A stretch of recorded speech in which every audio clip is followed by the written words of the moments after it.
that you want people to know about the Bible? The most important. Oh, that it transforms us as a people into a state of idiocy. It's a very dangerous book. It's like we hate each other, most of the people. Right. Why is that? I just feel like African American is the worst race in the world because, first of all, we kill each other. You know, people always talk about this racist stuff, but the white man ain't waiting in your bushes with a chopper. The white man ain't trying to take your rims off your car. The white man ain't doing all this wrong. We doing this to each other. I ask you this, sister. If someone was to ask you, where did the universe come from? What would you say? Because I'm looking at you for some answers now, because I need to be ready to answer these questions. The evidence points to the universe basically being a big bang. Ever somebody says God did what they are really saying, I mean literally, anytime you hear somebody say God did, what they are actually saying is, I don't know. I have no clue. God lives in the gaps of our information. He lives in the gaps of my understanding. I'm going to give a very, very brief history of what it is, and for those who don't know where the science is. The U.S. Army, for over 100 years, has been giving more or less IQ tests to people to figure out whether they're sort of officer material or, grunt material, so to speak. And what they noticed was between blacks and whites, say, look, blacks make less money than Ashkenazi Jews. But if you normalize by IQ, they don't. And this is, again, it's heartbreaking stuff, and it is so difficult to absorb this into your daily thinking.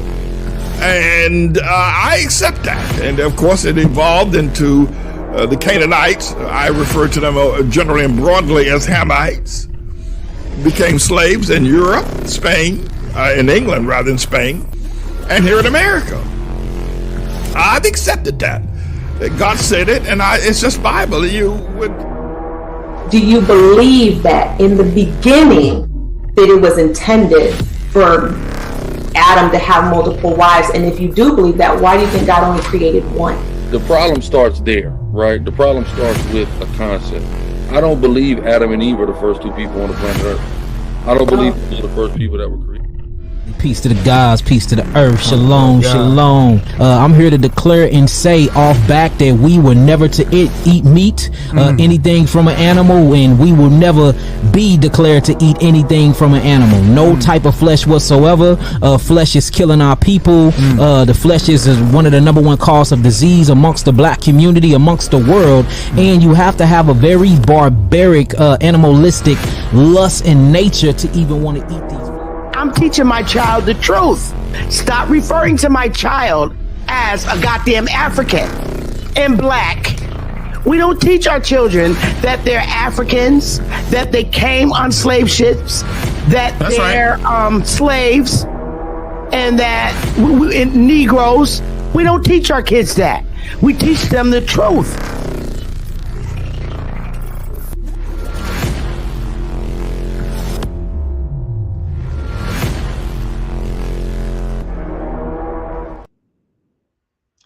Hey, shalom, shalom. Most High bless, grace and peace to all of you that were able to make it out with me this morning. You know, it's me, Naphtali, New School of Thought, for anybody that's new out there. And I just want to say shalom to you, Rachel S. Shalom to you, Roy Zell, Goth Wright. Wheezy One Love, of course, Most High bless to you. And shalom to you guys that are out there that are not in the chat. Please like and share this video, and thank you. That was a powerful intro. Thank you so much. I truly appreciate that.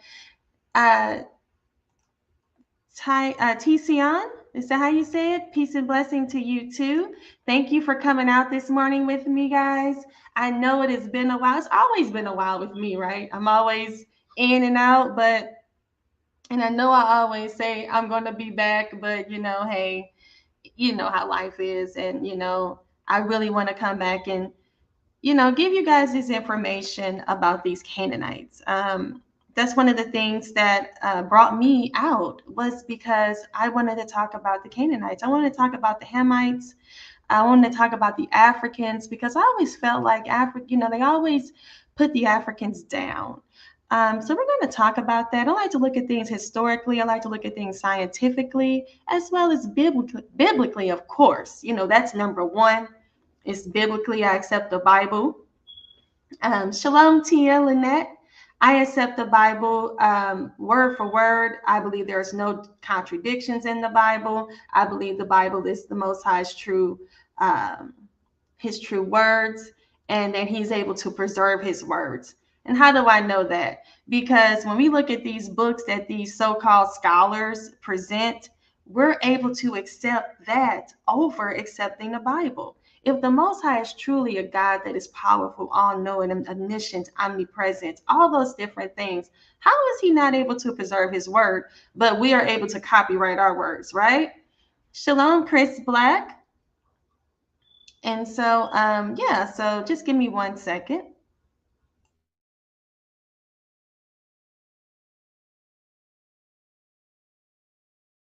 All right, guys. So yes, again, thank you, Chris Black, for coming in, and everybody else.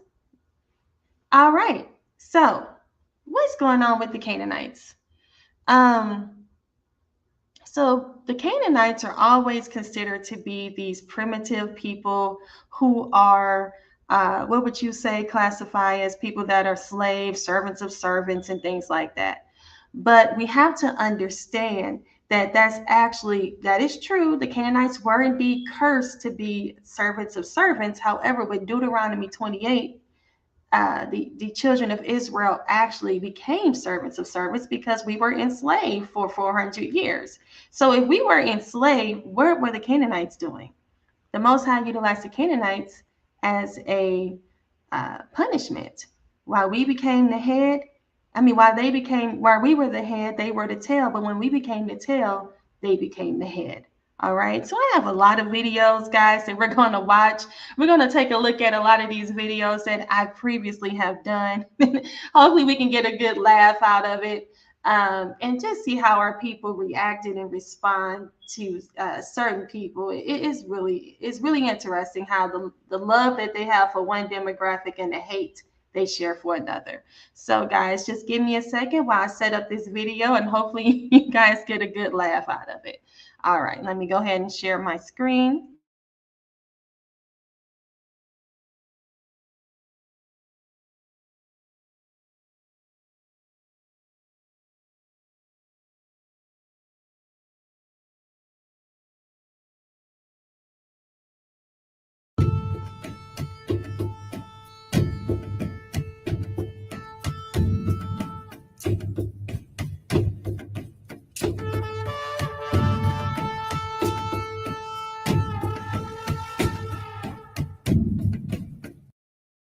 TV all the time. Shalom. Shalom. Tentra. Shalom. All right. I got 10 fringes on. 10 tribes is coming back. My husband's out in Brooklyn right now. All right. My husband's out in Brooklyn doing the same thing. Oh, okay. What camp y'all from? We don't have.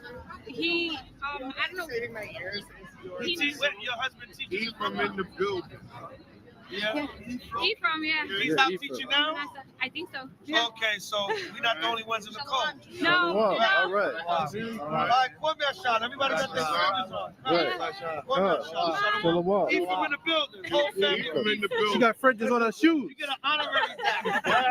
You get dap sisters, but you get an honorary one. All right, Shalom. All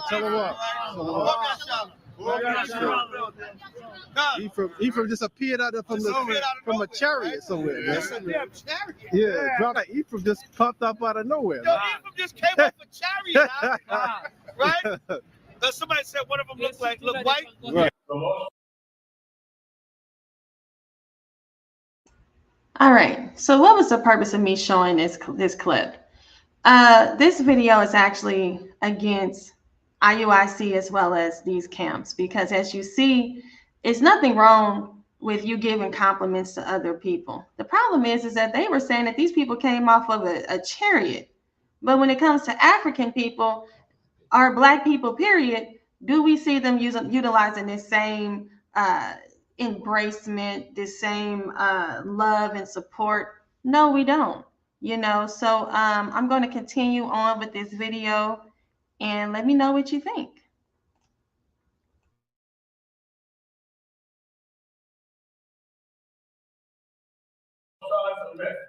Suggestions for Rewriting Hebrew History by Alan H. Godfrey. It was published in 1930. This is from Duke University. They were doing research on the Israelites. Go back to the map that they put together. I thought not go back. All right. See here, it says Jewish traces. They can't go out there. Okay, Baltimore. Jewish traces here. This is a map that goes back to the time of the Dark Ages, Middle Ages, 700 AD, 900 AD, around that time. A little before the transatlantic slave trade and during the trans-Saharan slave trade, or around that time. You see that here, it's 20 AD, South El Yemen. These are all Israelite traces here. You have the Dahomey Jews, that's on this area here. The Dahomey Jews where Israel resided. These are all Jewish areas and colonies that took place in this time. The Dahomey Jews here, Jewish traces.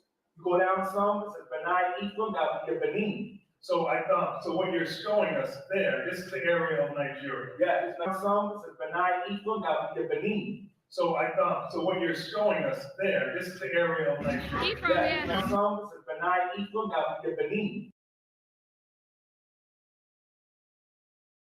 All right, guys, did you guys see that huge contradiction right there? So they were saying that those Hispanic, they say the Native American Hispanics are Ephraim, but when you look on the map of Africa, we see that Benin Ephraim is located in Africa. But do you see them ever showcasing anyone from Africa, right? Do you see it? No, we do not. We do not see that. We always see them calling them Hamites, or we see them utilizing them as Canaanites. But the thing is, now when they're up in a debate or whenever they're trying to prove that we're Israelites, they always have to go back into Africa. But I just found it very interesting. But let's just carry on.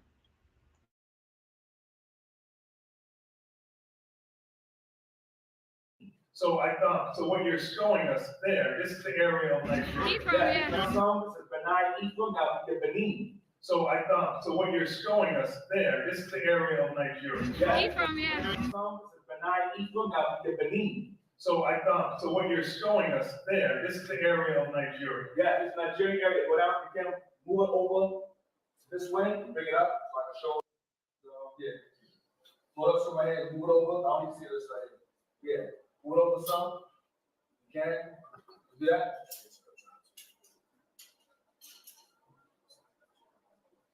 Yeah, I'm sure right now. Nigeria, I'm sure it's right. Oh, it says Nigeria. Yeah, right here. Nigeria is right here. Nigeria is right here. It says slave coast. So you can't deny slaves are not sold from here. Nigeria right here, it says Levite cities. Right. Levite cities. You know what's funny, I want y'all to see where it says houses and it says Levite cities. When we talk to many Nigerians, they go, oh, the house, we just don't like them. Well, guess what? Amongst the house, it says Levites. Right. This is what the white man discovered.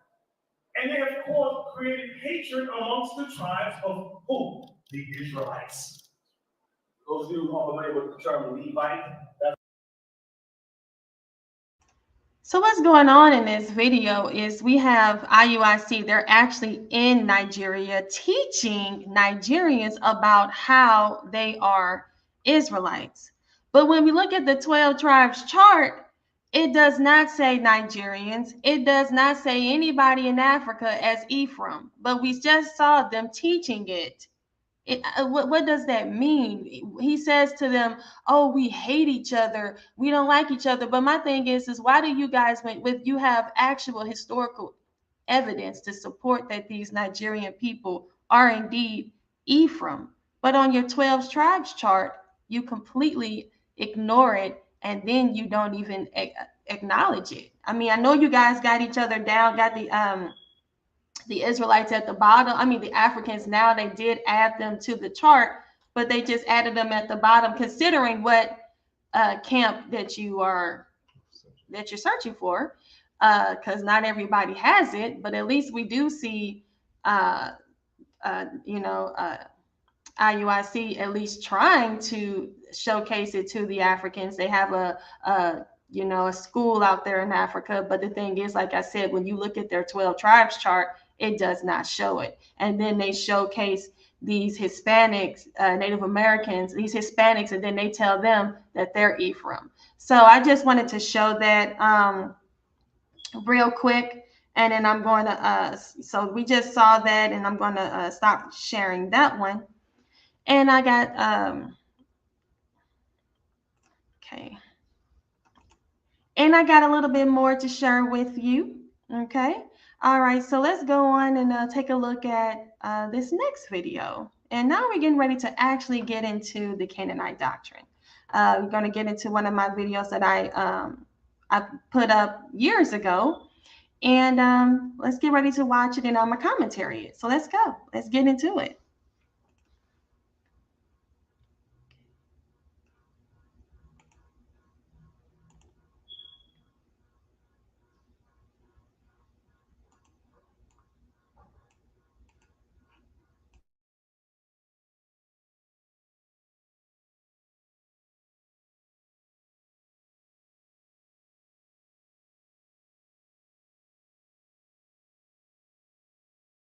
Sorry, guys, I actually have one more video that I'm going to showcase to you guys. Just one more second. Let me go ahead and show you guys this one. Okay.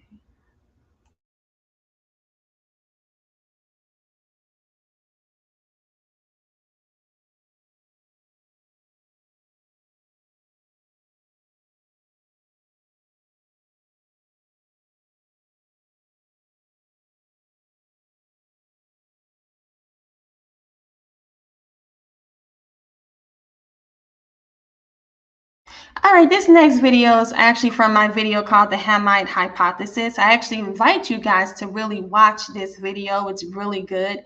And it really talks about the Hamites and goes in depth about who the Hamites are and a little bit more information that a lot of people don't share. But I'm getting ready to share this video with you.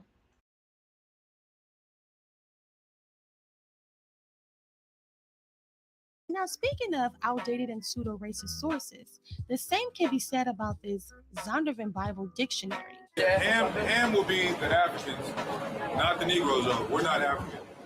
Ham will be the Africans. Shem be the Arabics. Chinese, Japanese, Hispanics, Native Americans, Negroes, even white people. So where did the Negroes come from? We are the real Israelites, and everybody was black.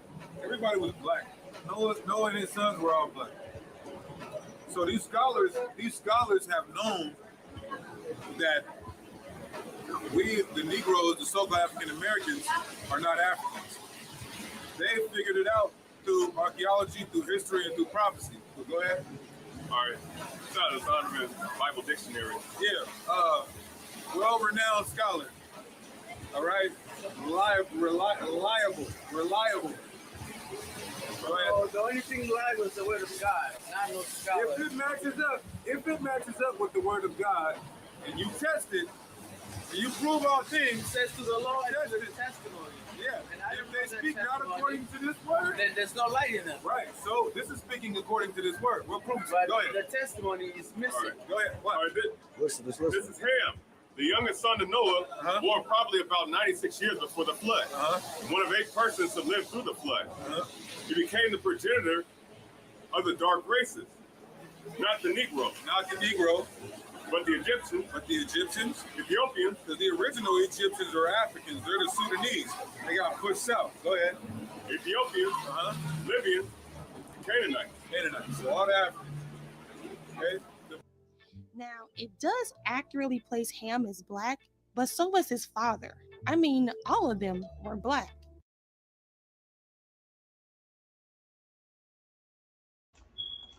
All right, guys, so we just saw a clip of that video. Like I said, I welcome you all to go ahead and take a look at that video even further.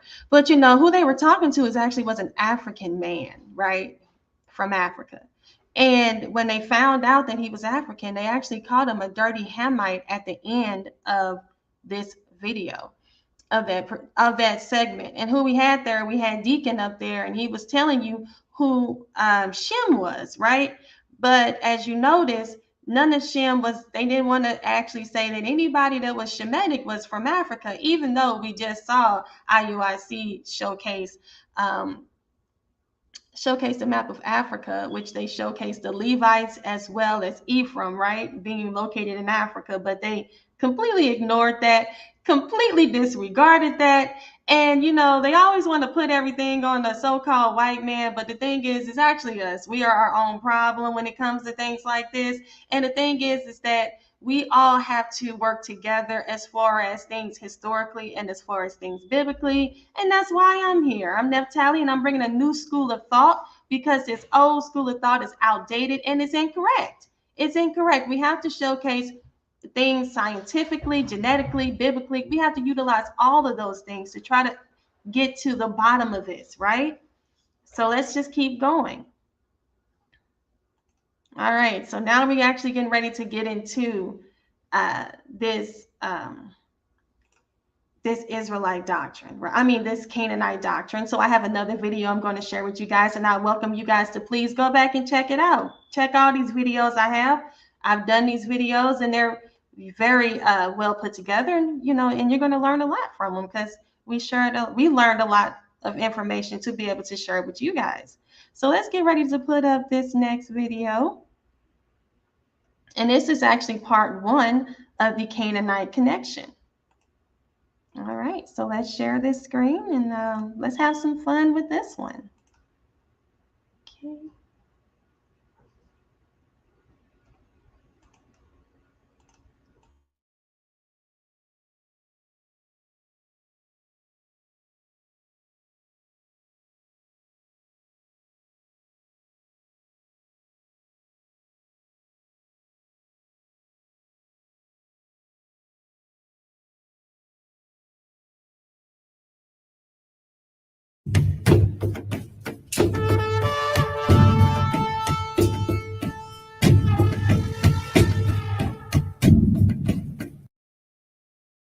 It's on me? All right, it's all right. So Deuteronomy chapter 7, verse 1. When Yahweh thy power shall bring thee into the land whither thou goest to possess it, and has cast out many nations before thee, Hittites, black, Girgashites, black, Amorites, black, Canaanites, all black, Perizzites, black, Hivites, black, Jebusites, black, 7 nations greater and mightier than you. And when the Most High thy power shall deliver them before thee, thou shalt smite them, not sleep with them, not make marriage with them, not make covenants with them, not spurn. What happened with Saul when he didn't go in there and completely destroy what God told him to destroy?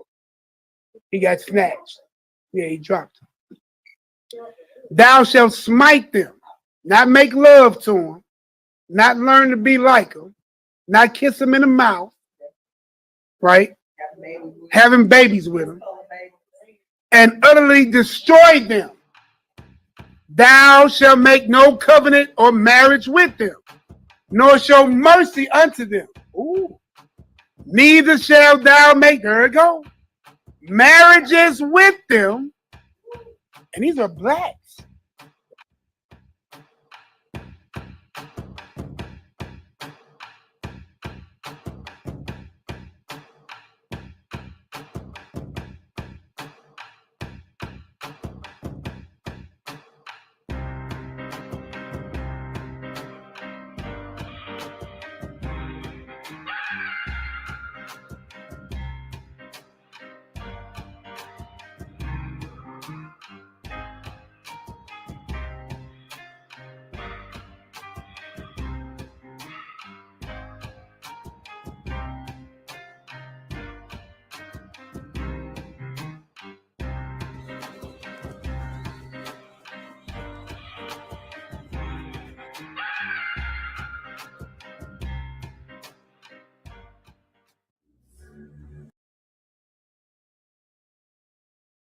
All right, so before we get into that, I wanted to elaborate a little bit more about what's going on here. So we just watched a video. That clip actually came from a group called Honor and Humility, and they were Israelites at that time. Now, when you go over there on their channel, they actually now no longer believe in the Bible. They're no longer biblical followers.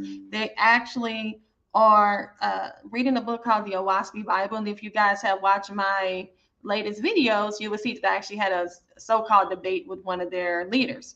Now, what I found very interesting is the fact that he labeled all the Canaanites to be black, and he talked about, Africans, and he talked about how you're not supposed to make marriages with them.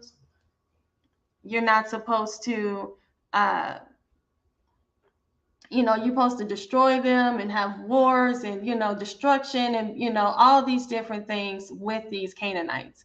However, when they found out that the Canaanites are now Caucasians, they no longer want to do that. They want everybody to can we all just get along mentality, which is okay. I don't have a problem with that. My thing is when you thought they were black, that's when you needed to have the wars and have all these issues with them. But now that you know who they truly are, it's this can we all just get along mentality. So, I just wanted to stop and elaborate more on that, but let's just keep going.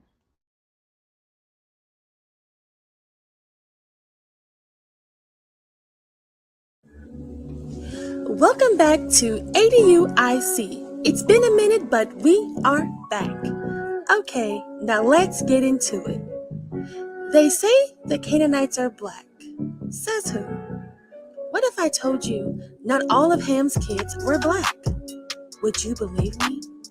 I got some work to do, and Naphtali is going to give you this work today.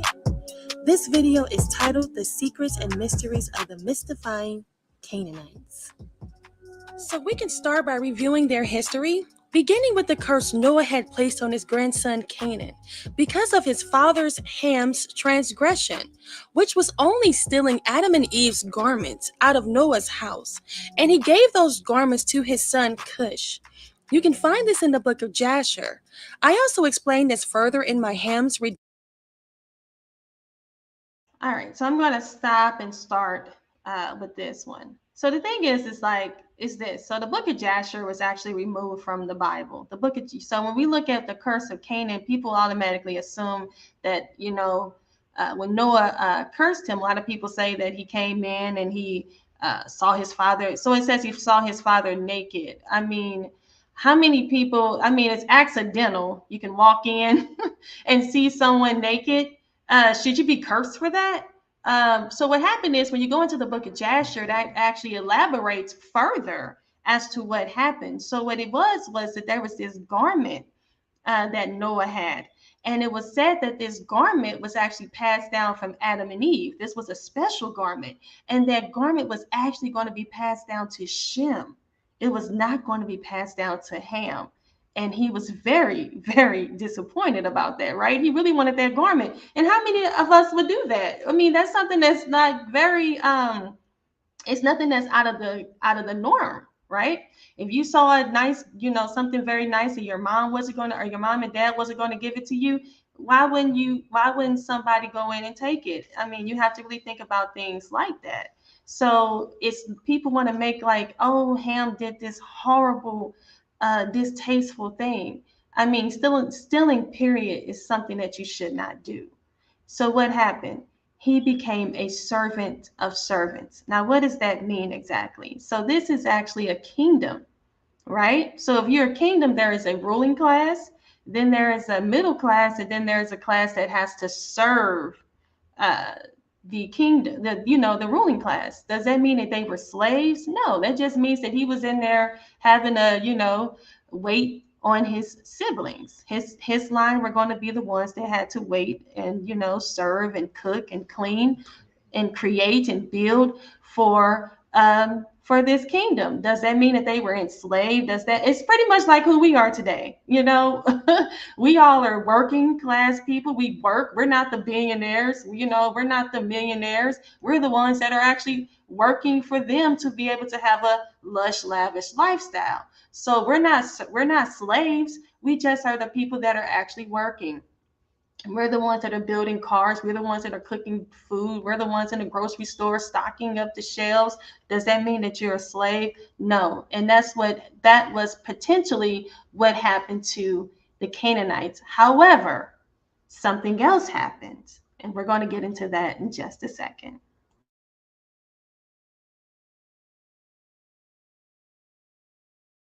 Redemption video, the lies that were placed on Ham that many people want to believe all came from the so-called Jewish Talmud, or should I say, the Canaanite Talmud. The punishment or curse that Noah placed on Canaan was to only be a servant to his brothers. If Ham really did see his dad naked, or worse, we know from Leviticus 20:11 that he would have been put to death. In the book of Jubilees, chapter 7, it further stated that Noah had taught his sons about the flood, why it happened, as well as gave his sons the Most High statutes and commandments. For some reason, it feels good to tell lies on Black people. Now, according to the Table of Nations, the Canaanites came from the line of Ham and is the great-grandson of Noah.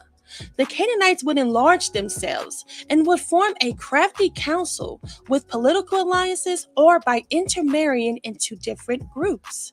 They would be divided into the Amorites, Hittites, Moabites, Midianites, Philistines, Ammonites, Edomites, Zidonians, Sarvarians, Perizzites, and they had political alliances with the Pharisees, Sadducees, Zealots, Essenes, Herodians, and scribes. Now, even though the Canaanites are the arch nemesis of the Most High, they would never become the enemies of the Israelites. See, in Psalms 106, as the scripture reads, the Israelites did not destroy the nations whom the Most High commanded them, but were mingled among the heathens and learned their works. And they served their idols, which were a snare unto them.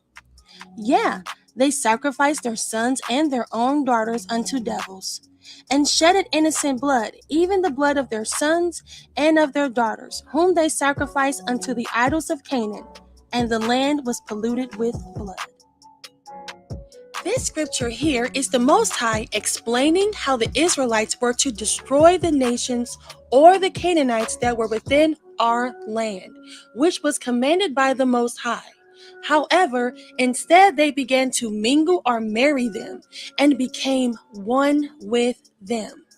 In Genesis 38:2, we have Judah, who married only a Canaanite woman. I guess she was exotic.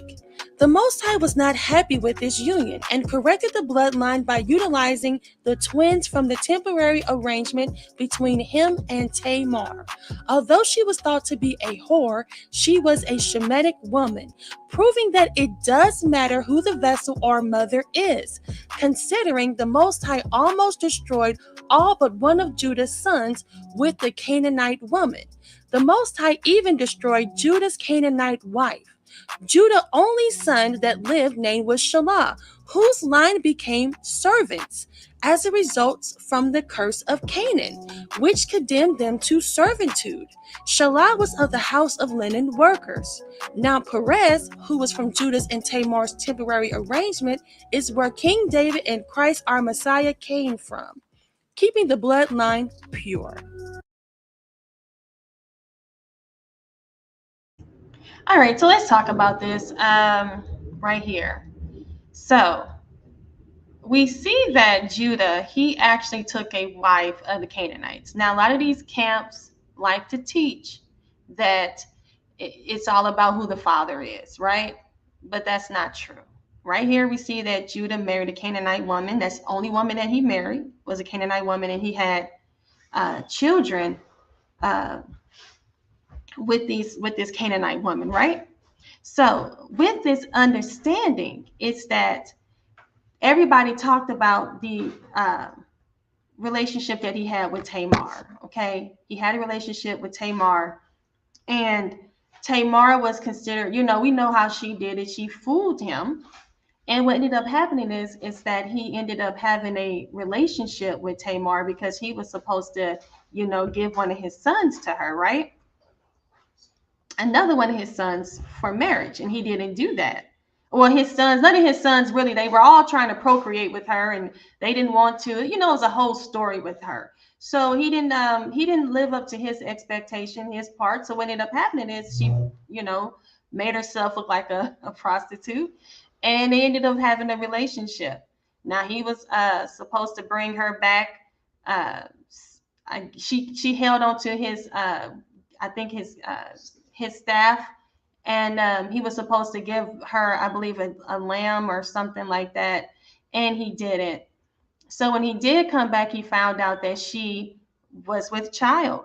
Now, what's the big deal about this? The big deal is that she already had a son. They already had a son. He had a son with the Canaanite woman, Shelah. But what did the Most High do? He actually took the child between him and and she was actually a Shemitic woman. Okay, and you can find this actually in either the Book of Jubilees or the Book of Jasher. I'm not 100% sure. I think I have it in here. So she had twins, and Perez is actually where King David's line was established. So why is it like that? Why was it like that? I thought that it doesn't matter who the wife is, it only matters who the father is. Well, right here, that clearly is not true. And this is actually proven because he actually used, he didn't utilize the vessel that he had already, the child that he had, Shelah. And then Shelah actually became of the house of linen workers. He actually became a servant. He was in the servant class. So it actually showcases to you that the Most High does, when it comes to these Canaanites, he made sure, even though this was Judah's son, he still put him in the house of linen workers. So let's just keep going.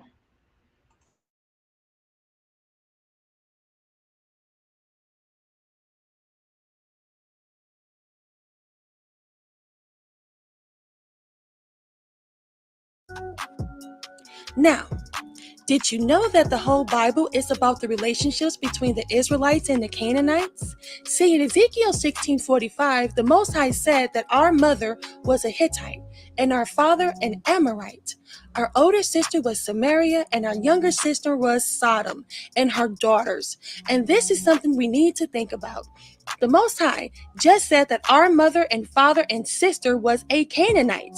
Remember, Hittite, Amorite, and Sodom were all Canaanites. And this scripture here not only displays who we aligned ourselves with, but how Israel and the Canaanites became, again, one family. See, in the book of Ezra, chapter 9, it was written that the children of Israel, the priests and the Levites, did not separate themselves from the people of the lands and began doing according to their abominations, even of, again, the Canaanites, Hittites, Perizzites, the Jebusites, the Ammonites, the Moabites, the Egyptians, and the Amorites. For they have taken of their daughters for themselves and for their sons, so that the holy seed have mingled themselves with the people of those lands. So, I just went from Psalms to Genesis to the book of Ezekiel to the book of Ezra. And these scriptures here, and there are plenty more, all show and prove that Israel's biggest problem was aligning themselves with the Canaanites, whom the Most High had told them not to. And even with all this foolishness going on, the Most High delivered Israel and warned them of the curses in the book of Deuteronomy 28:43-44. The Most High also warned Israel of the strangers that was within their gates. Now, think about this. Remember, the Canaanites and their descendants were the strangers. The Most High continued and said that the strangers or the Canaanites shall get above thee very high, and thou, meaning you Israelites, shall come down very low. They shall lend to thee, and you shall not lend to them. They shall be the head, and you shall be the tail.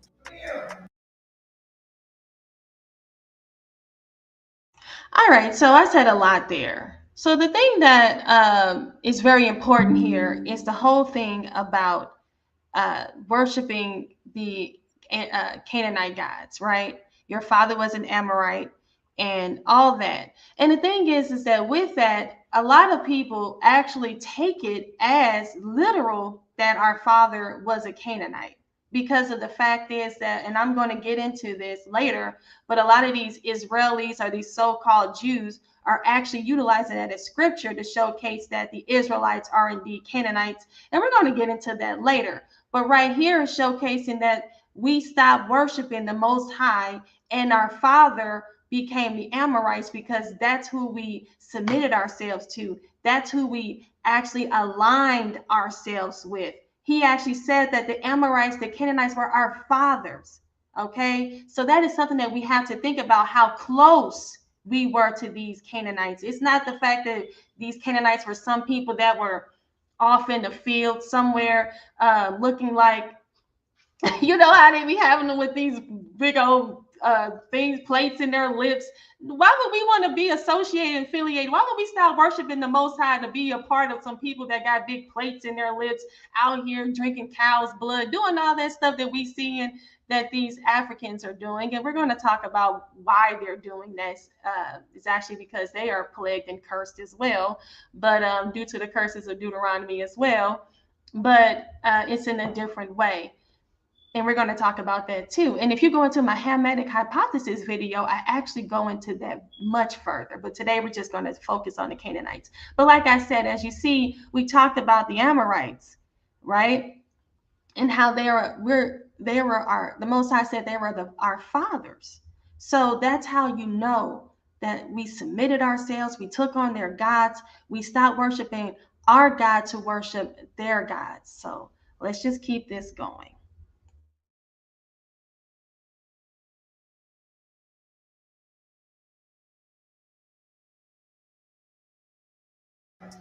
You hate Jesus?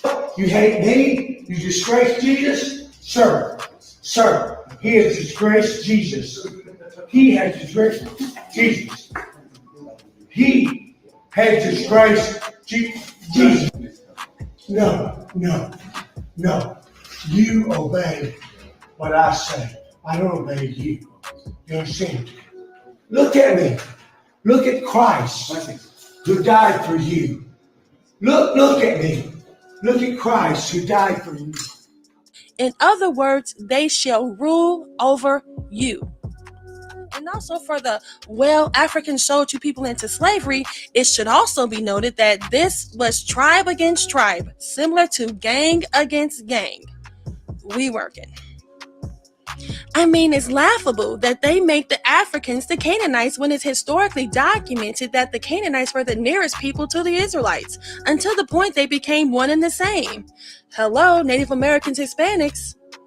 It was written that King Ahaz faltered in every conceivable way against the Most High, even sacrificing one of his own sons to Moloch, a Canaanite god, through the fire.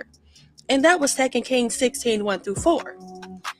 And let's also not forget King Solomon, who did evil in the sight of the Lord and went a whoring after these strange women or exotic women, Canaanite women, when it was written that he went after Ashtoreth, the goddess of the Zidonians, after Milcom, the abomination of the Ammonites, who he burned incense and sacrifice unto. He even built high places for these Canaanite gods.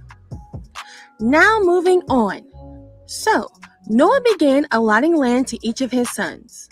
And in order to make sure each son went into their rightful land, Noah had bounded them all by an oath that a curse would fall upon them if they took a portion of land that was not allotted to them. So, it appears that anytime anyone takes something that does not belong to them, they will receive a curse. So all of Noah's sons would agree for themselves and also for their sons and their generations till the day of judgment, in which the Lord God would judge them with a sword and with fire. Wow. Now this scripture here is something that everybody should have been talking about. This scripture here just explained that any son that took land that was not thine or theirs would have been cursed. And this curse would be for generations until the day of judgment, in which the Lord God would judge them with a sword and with of judgment, in which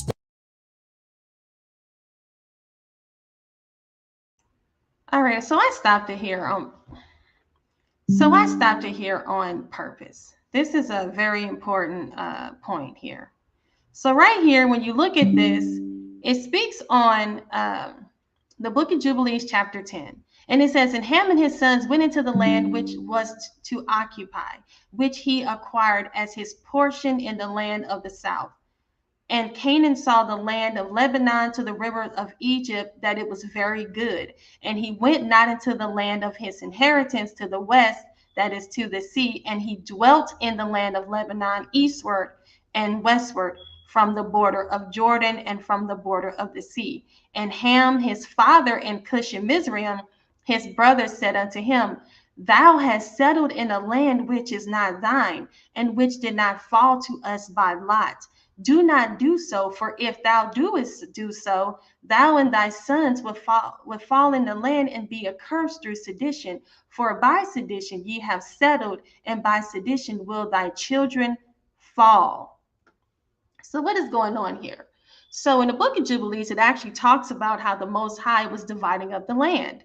And this is actually giving us history as to how the children of Israel, their portion, we got Ham and his portion, and then we have Shem, his portion. So with this, it actually tells us where, how everybody was to receive their land. Now, right here, we saw that Canaan actually saw the land that was supposed to go to the Shemites, and he loved that land. So what did he ended up doing? He ended up going into the land, and he ended up taking it for himself.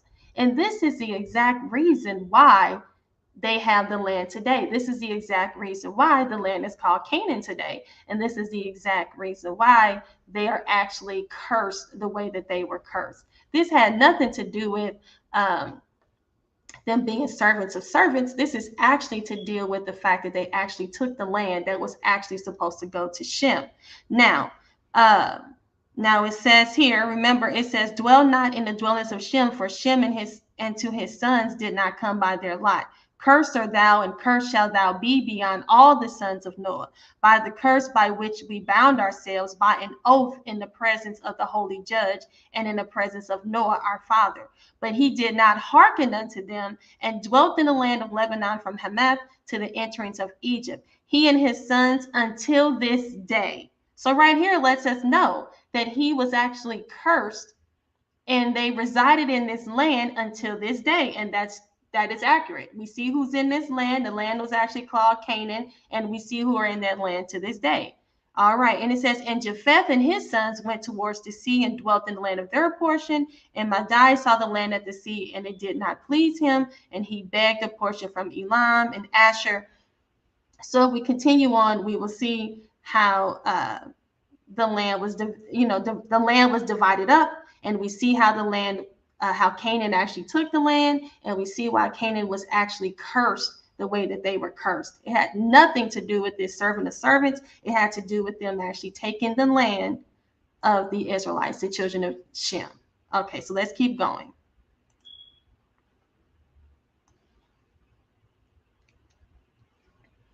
Okay. The Lord God would judge them with a sword and with fire. So what does Canaan do?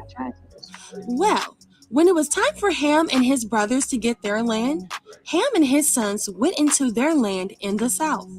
However, Canaan saw the land of Lebanon to the river of Egypt, which was Shem's land, and thought that this land was very good, and went not into his land of his inheritance. This sin here was the ultimate sin that Canaan committed. His father and his brothers tried to warn him, but Canaan would not listen.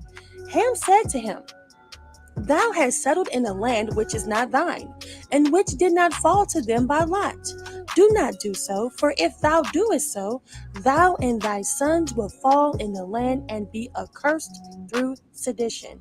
For by sedition ye have settled, and by sedition will all thy children fall, and thou shalt be rooted out forever. And Canaan would not listen and would move into this land. And you know what? It was written that his descendants live in this land this very day. The people who lived in this region prior to the Phoenician period, the so-called Canaanites, are in fact the Phoenicians. There's a cultural shift, but not a genetic one. So the Phoenicians, the Canaanites, and today's Lebanese are all the same people, and they're all very closely related to groups living in Syria and elsewhere in the Middle East. So that's kind of interesting. So the people who lived in this region prior to the Phoenician period, the so-called Canaanites, are in fact the Phoenicians. There's a cultural shift, but not a genetic one. So the Phoenicians, the Canaanites, and today's Lebanese are all the same people, and they're all very closely related to groups living in Syria and elsewhere in the Middle East. Now Canaan would have a total of 11 sons: the Sidonians, Hittites, Jebusites, Amorites, Girgashites, Hivites, Arkites, Sinites,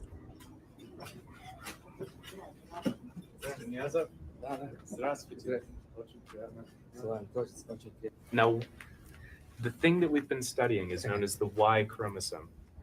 And this is a small piece of DNA that doesn't really do very much except to make you male. So your Y chromosome you got from your father. That is a lineage, okay? Your Y chromosome came from him, to you. Now, if we trace back even further, through nearly 2,000 generations, if we do that, we reach a single man, one man. Now, this was a very important man because he is the ancestor of Europeans, Native Americans, and many, many Indians. Thank you. My crown is not чистый. That means my blood is pure. That means my blood is pure. So congratulations. Спасибо. Very interesting blood. Here in Central Asia, the descendants of Niazov's ancestor ventured out to give us an incredible diversity of looks. One group traveled west along the plains of Asia to become the first Europeans. But one branch of Niazov's family reached the Americas. Their children are the Native Americans. Arvadites, Zemarites, and Hamathites. In Genesis 10:18 stated how the families of the Canaanites were spread abroad, and how this diaspora brought trouble to every nation. You know, Canaan would charge his sons. He left them instructions for his sons to operate. This is called the will of Canaan. The will of Canaan today remains the operating instructions of the Canaanite heirs, who presently control the world order. At the same time, it remains unknown to the people whom the Canaanites continue to rob, enslave, and massacre. The will of Canaan contains the instructions that Canaan commanded his sons to obey. It was 5 things that Canaan charged his sons. 1 was love one another, love robbery, love lewdness, hate your masters, and do not speak the truth. This is only found in the Jewish Talmud. The will of Canaan contains the instructions necessary to resist the results of servitude. The curse of Canaan was extended to the land which was named after him, the land of Canaan. The Canaanites themselves, the people of this land, became the greatest curse upon humanity, and so they remain today. Not only did they originate the practices of demon worship, occult rites, child sacrifice, and cannibalism, but as they went abroad, they brought these obscene practices into every land which they entered. Not only did they bring their demonic cult to Egypt, however known by their later name, Hyksos, they gradually assumed power through trickery, revolution, and financial legerdemain. So what did Canaan do to make the Most High want to destroy him and his descendants? See, in Jubilees chapter 10, it stated that in the 3rd week of Jubilees, the unclean demons began to lead astray the children of the sons of Noah. Now let's get into the book of Enoch. It starts with Samyaza, who is Satan, the leader of a band of 200 angels who descended on Mount Hermon. They had lusted after the daughters of men from afar, and now they took them for wives. These fallen angels, known as the Order of the Watchers, taught their wives magic. The issue with these unions was a race of giants, known as Nephilim, in which the Bible refers to Genesis 6:4. There were giants in the earth in those days. The Nephilim were in the earth in those days. These giants later became known as the sons of Anak. In Numbers 13:33, as the scripture reads, "And there we saw the giants, the sons of Anak, which come of the giants." These giants constituted a powerful menace to other people.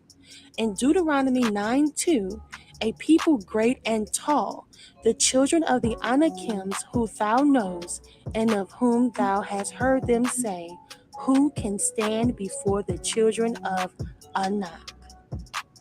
Now we know that these giants was ultimately killed and driven out from Joshua 11:22. However, this scripture here provides evidence that the Canaanites mixed themselves with fallen angels, and their offspring created giants known as the Nephilim. See, in Deuteronomy 3:11, it spoke on Og, king of Bashan, and how he remained of the remnant of giants. Behold, his bedstead was a bedstead of iron. Is it not in Rabbath of children of the Ammon? 9 cubits was the length thereof, and 4 cubits the breadth of it, after the cubit of man. This here is more proof that the children of Ammon, who were the Canaanites, were also giants. And let's not also forget about the Emims, who dwelt in the Moabite land in times past. The Bible says a people great and many and tall, as the Anakims. They were accounted giants as the Anakims. But the Moabites called them Emims, and the Horims also dwelt in Seir before time. Now we know from Genesis 6 that it came to pass when man began to multiply on the face of the earth, and daughters were born unto them, that the sons of God saw the daughters of men that they were fair, which meant beautiful, and they took them wives of all they which they chose. Now this here scripture provides the basis for the foundation as to what happened to man and how the genome had gotten corrupted, and also as to why Lamech was afraid of his own son Noah and thought he was one of the offsprings of the angels because of his appearance. See, in the book of Enoch, chapter 105, it began with Methuselah's son Lamech. His midwife brought Lamech his son, Noah. And the Bible stated further that Noah's flesh was white as snow and as red as a rose. The hair of his head was white like wool and long, and his eyes were beautiful when he opened them. Now, what makes this scripture very interesting is when Lamech ran to his father in fear and said, "I have begotten a son unlike to other children. He is not human, but resembling the offspring of the angels of heaven." So here. All right, guys.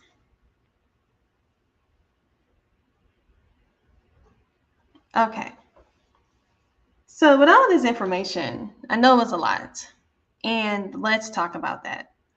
So let's talk about the book of Enoch and talk about Noah. So Noah was considered to be pretty interesting in the book of Enoch because it talks about his description and how his father was actually afraid of him because he thought that he was actually the descendants of what the fallen angels created with the daughters of man. Now, they talked about his light skin, and so a lot of people have to think about it like this: if the fallen angels' offspring actually if Noah was considered to be mistaken to be of the fallen offspring, then that means that the fallen offspring must be of a lighter complexion and must have also these eyes.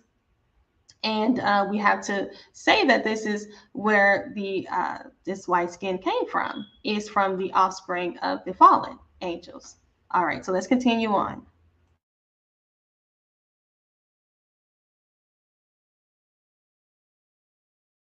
Here, we have a description of what the offspring of the angels of heaven looked like.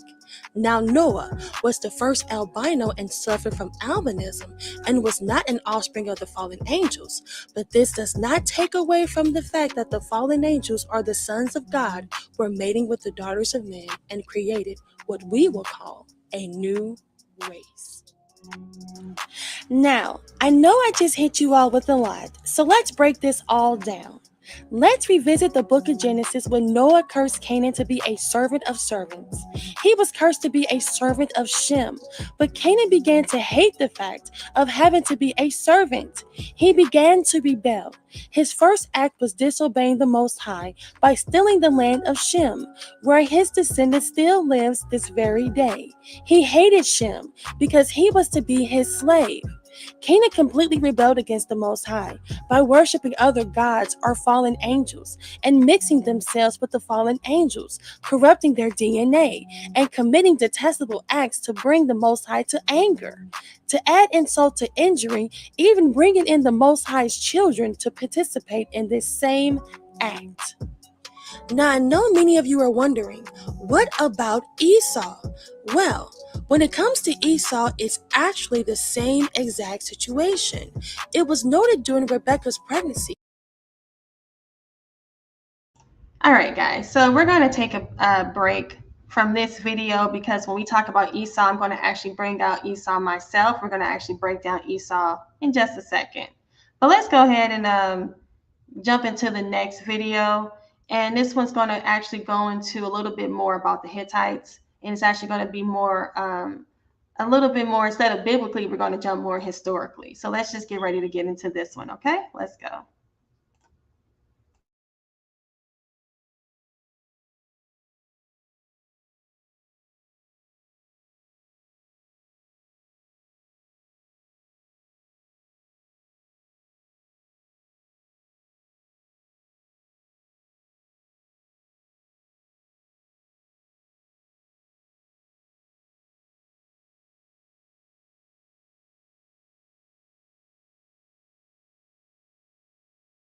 Sorry, I'm not sure why this is. Sorry about that, guys. I'm not sure why this video isn't sharing. Let me try it again.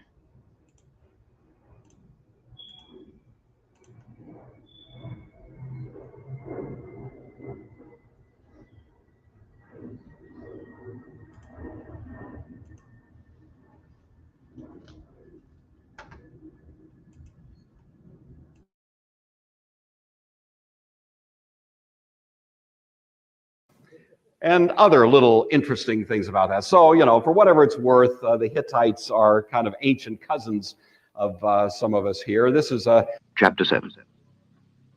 When the Lord thy God shall bring thee into the land whither thou goest to possess it, and hath cast out many nations before thee, the Hittites and the Girgashites and the Amorites and the Canaanites and the Perizzites and the Hivites and the Jebusites, 7 nations greater and mightier than thou. And when the Lord thy God shall deliver them before thee, thou shalt smite them and utterly destroy them. Thou shalt make no covenant with them, nor show mercy unto them. Neither shalt thou make marriages with them. Thy daughter thou shalt not give unto his son, nor his daughter shalt thou take unto thy son. For they will turn away thy son from following me, that they may serve other gods. So will the anger of the Lord be kindled against you, and destroy thee suddenly. Welcome back to ADUIC. I am your host, Naphtali. As promised, I am back with part 4 of Decoding the Canaanite Connection, the Hittites. As always, I'm bringing the facts, no fiction, utilizing biblical, historical, archaeological, as well as word-of-mouth accounts, however you want it. Who else is bringing out information like this? I can honestly say, nobody. It's a free-for-all on the black race. People place these stigmas on black people with no evidence at all. Now let's get into some facts because these other channels is selling fake news.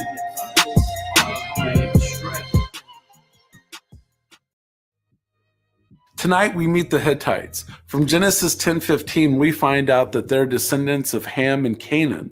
And at one point in the middle of the 2nd millennium BC, they had this huge empire that took up modern-day Turkey. Okay, now let's get into it. So who are these Hittites? Well, according to the Bible, the Hittites were the sons of Heth, the Hittites. The Hittites ruled. All right, guys, so this is actually one of my favorite videos that I have done. We're actually talking about the Hittites, and the Hittites actually were located in what we would consider to be Anatolia or modern-day Turkey, and there are the sons of Heth. Now, the thing about this particular video is the fact that we actually go into talking about Hitler and how Hitler, and we talk about the Aryans, and we break all that down. So let's just continue on. Let's have a good time, guys. I'm really enjoying it, and I hope you guys are too. So let's do it.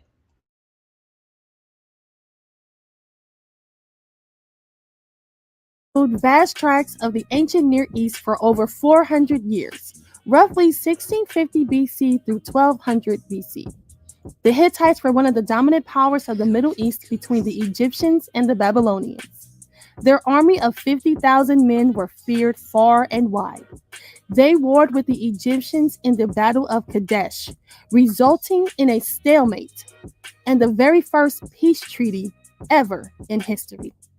They even invented mighty infantry and thundering chariots that were the dread of the battlefield, because the Hittites were the inventors of iron. And you know what else these Hittites invented? They invented the language we speak today, English. In fact, the Hittites are the originators of all European languages. What this means is that they are the originators of the Indo-European language family and all of the languages that Europeans speak today. Did you know that many of the words we utilize today are the same words the Hittites used back then? It was discovered that this language was reflective of a great civilization at that time. Oddly enough, the language of the Hittites turned out to be one of the forerunners of the English language. And there are some words that are identical. For example, the English word water is the same as the Hittite word water. The word Indo-European was once called Indo-Hittite. Don't believe me? Let's take a look at the inside. All right, guys, I'm sorry. I think I was muted at one point in time. Do apologize. You know, that's how it is when you're live. All right, so right here, we're talking about the Hittites and the language. So the Hittite language is actually the oldest attested in, it's actually where the Indo-European language comes from. It actually comes from the Hittites, right? So when you talk about the Hittite language, it actually is what generated the language that we're speaking today. The Hittite word for water is actually the Hittite word for water is actually the English word for water. It's the same language. The only difference is that we no longer call it Hittite, we call it English, right? So,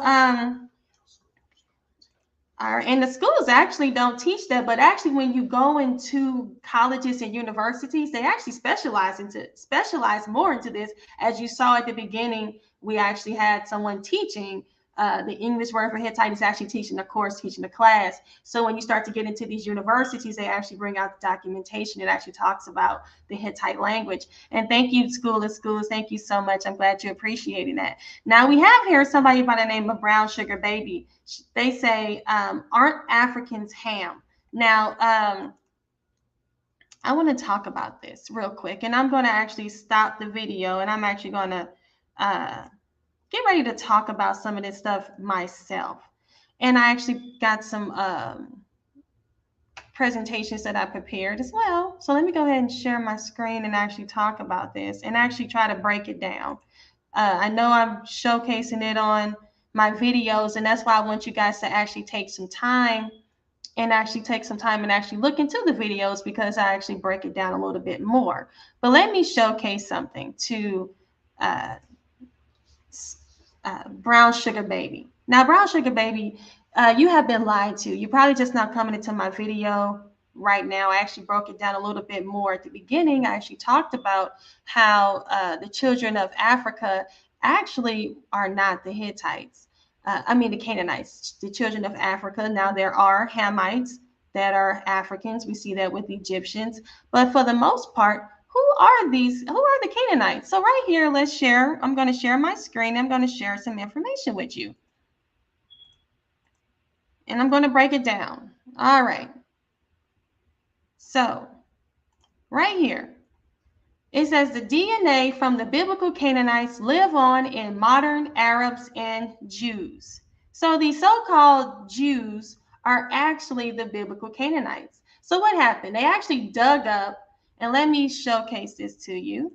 So right here we have another, and I don't think I shared my screen correctly, so I can just maneuver. Let me do that. Let me share my screen a different way, guys. 1 second.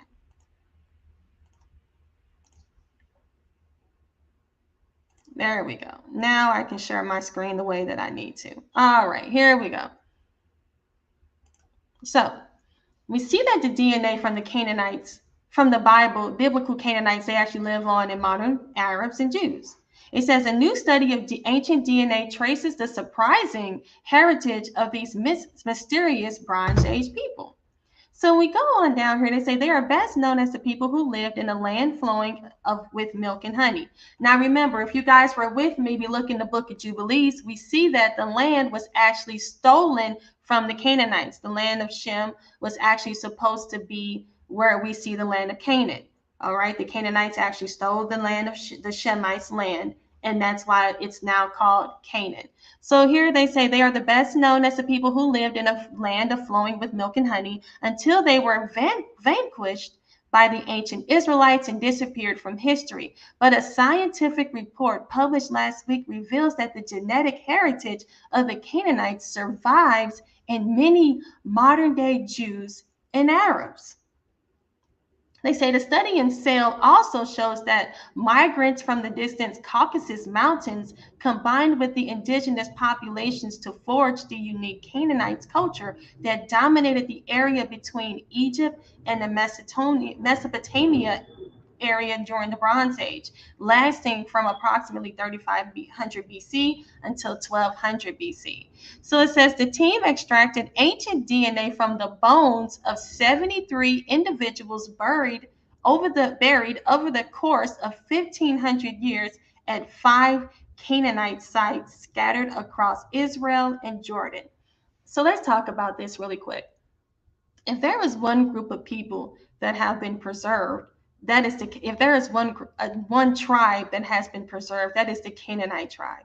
They actually have cemeteries that they have found. They have found they have built really magnificent structures. We see who they worship. They have left behind a really great trace of information to tell you who they are. So right here, they have dug up over 73 bones from the Canaanites, and they did a genetic analysis.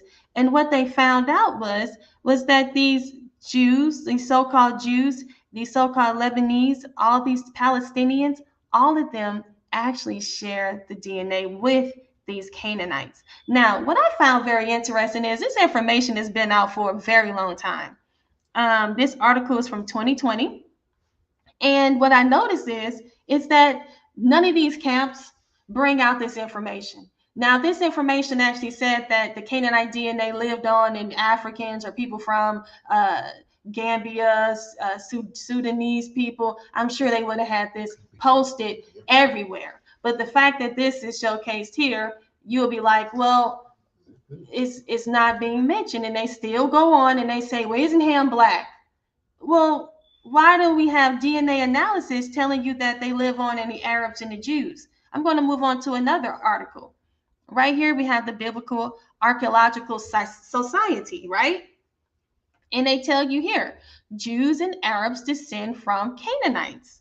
It says, after examining the DNA of 93 bodies, so this is another one. This one, at first it was 73. Now this one is 93 bodies recovered from the archaeological sites around the southern Levant and the land of Canaan in the Bible. Researchers have concluded that modern populations of that region are descendant of the ancient Canaanites. Most modern Jewish groups and the Arabic-speaking groups from the region show at least half of their DNA ancestry to the Canaanites. Now, depending on which source you read, they actually say some of them share 93, 99, and 95% of their DNA. Now, here it says, in the study published in Cell, so they're actually talking about this study. They actually talk about they used existing analysis of 20 individuals from sites in Israel and Lebanon, and then added 73 more. Remember, we just saw the one in National Geographic where they said that they had 73. This one says they had 93 because they actually did a smaller one with 20 individuals, and then they did another one with 73 individuals. So the thing is they were actually double checking their work and actually coming up with the conclusion that Jews and Arabs descended from Canaanites. Now, what's interesting here? I'm on Wikipedia, This is a simple site that anybody can get to. That's why I picked this site. I can go into more deeper sites, but let's just take a look at this. Who are the Israelites? So it says here, the Israelites were a group of Semitic speaking tribes in the ancient Near East who were during the Iron Age inhabited part of Canaan. Now it says the name of the Israels first appears in the Merneptah Stele. So this is actual a biblical artifact that actually mentions Israel. So people who want to sit up here and says that, oh, is there proof that there is that the Israelites actually existed? Yeah, the Merneptah Stele is actually something that is actually a historical archaeological find that actually proves that outside of the Bible we can actually find Israel. So I just wanted to mention that really quick. So here we go. Let's get back to this Israelite thing. So it says the name of Israel first appears in the Merneptah Stele and of ancient Egypt, dated around 1200 BCE. Modern archaeology suggests that the Israelites branched out from the Canaanites. Whoa, whoa, whoa! Stop the show. They just said that the Canaanites branched out from the Israelites actually branched out from the Canaanites. They says through the development of Yahwism and a distinct monolitristic and later monotheistic religion centered on the national God Yahweh, they spoke an archaic form of Hebrew language, which was original variety of the Canaanite language. So what's going on here? Once they found out that their DNA went back to the Canaanites, all of a sudden now the conclusion is, well, the Israelites must have been Canaanites because why? They branched out of the Canaanites. That's their conclusion. But that's not true. That's not biblically. But they're trying to say that because they don't want to take away the fact that they're just the Canaanites and that the Israelites, the true Israelites, are a separate group of people, right? But what they're trying to do is they're trying to say that all of a sudden now that they found out that their DNA goes back to the Canaanites, it must be that the Israelites branched out of the Canaanites. And this is actually being taught. And actually, a lot of these so-called atheists are actually picking this up like Garfield and actually utilizing this information to attack the fact that we are the true Israelites. They're actually utilizing these sources and saying that, oh no, the Israelites are Canaanites. At first, they wanted to say that the Israelites didn't exist, and then there was no real archaeological evidence to support that the children of Israel actually existed. But guess what? We have the Merneptah Stele, and we have other documents, other archaeological finds that support it, as well as now we have DNA analysis that actually prove that the Canaanites actually existed. But what is the problem? These so-called Jews or this Judaism, actually, those people actually goes back to the Canaanites. Now, let's continue on. I actually have a video that I find very interesting. So I'm going to go ahead and share this video. I'm going to make sure you guys can actually see it. Just give me 1 second because I am sharing multiple screens. All right, looks like you can. I'm getting ready to play this really quick.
All right.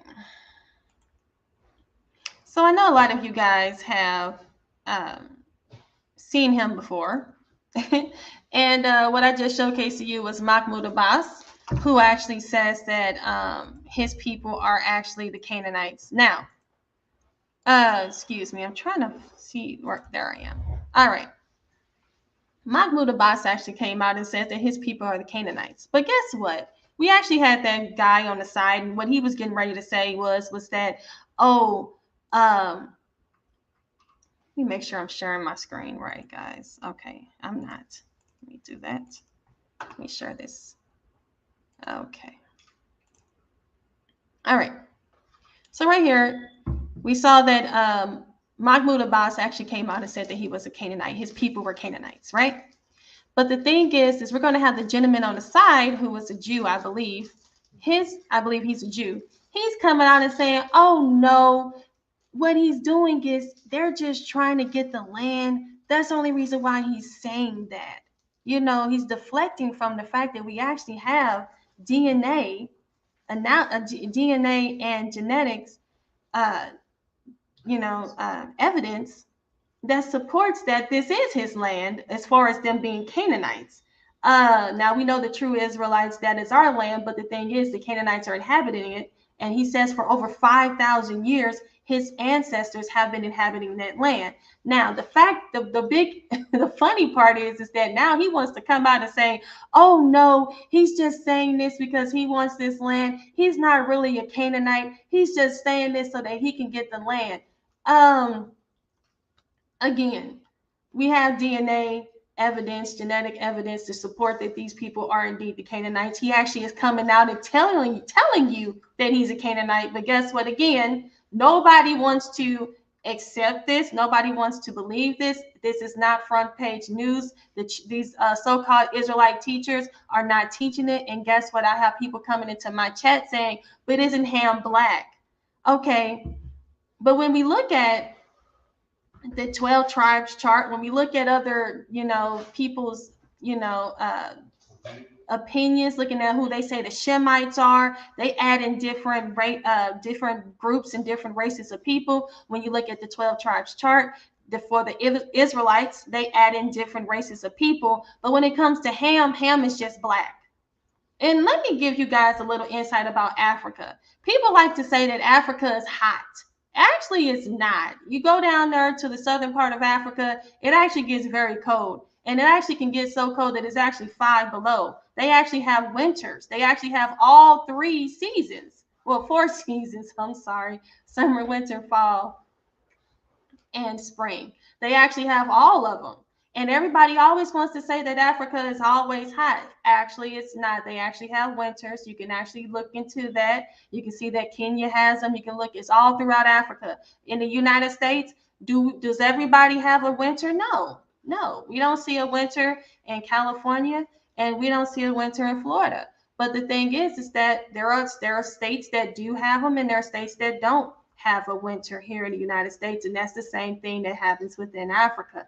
Africa is not just this hot land. It's not. It has hot and it has cold. So I just wanted to make sure I elaborate on that even further for people that wants to say that Africa is the land of Ham based on the fact that this land is so-called hot when it's not. Okay, they actually just had a winter in South Africa specifically, and they actually, a lot of African Americans, a lot of us are going to Africa, moving there, and they're actually not even prepared for this winter because a lot of them come from Texas and different places where they're not even dealing with winters like this, and they're actually freezing, and they actually don't like it because they're like, hey, when I was back at home in the USA, we didn't have no 5 below freezing weather like this and all this snow.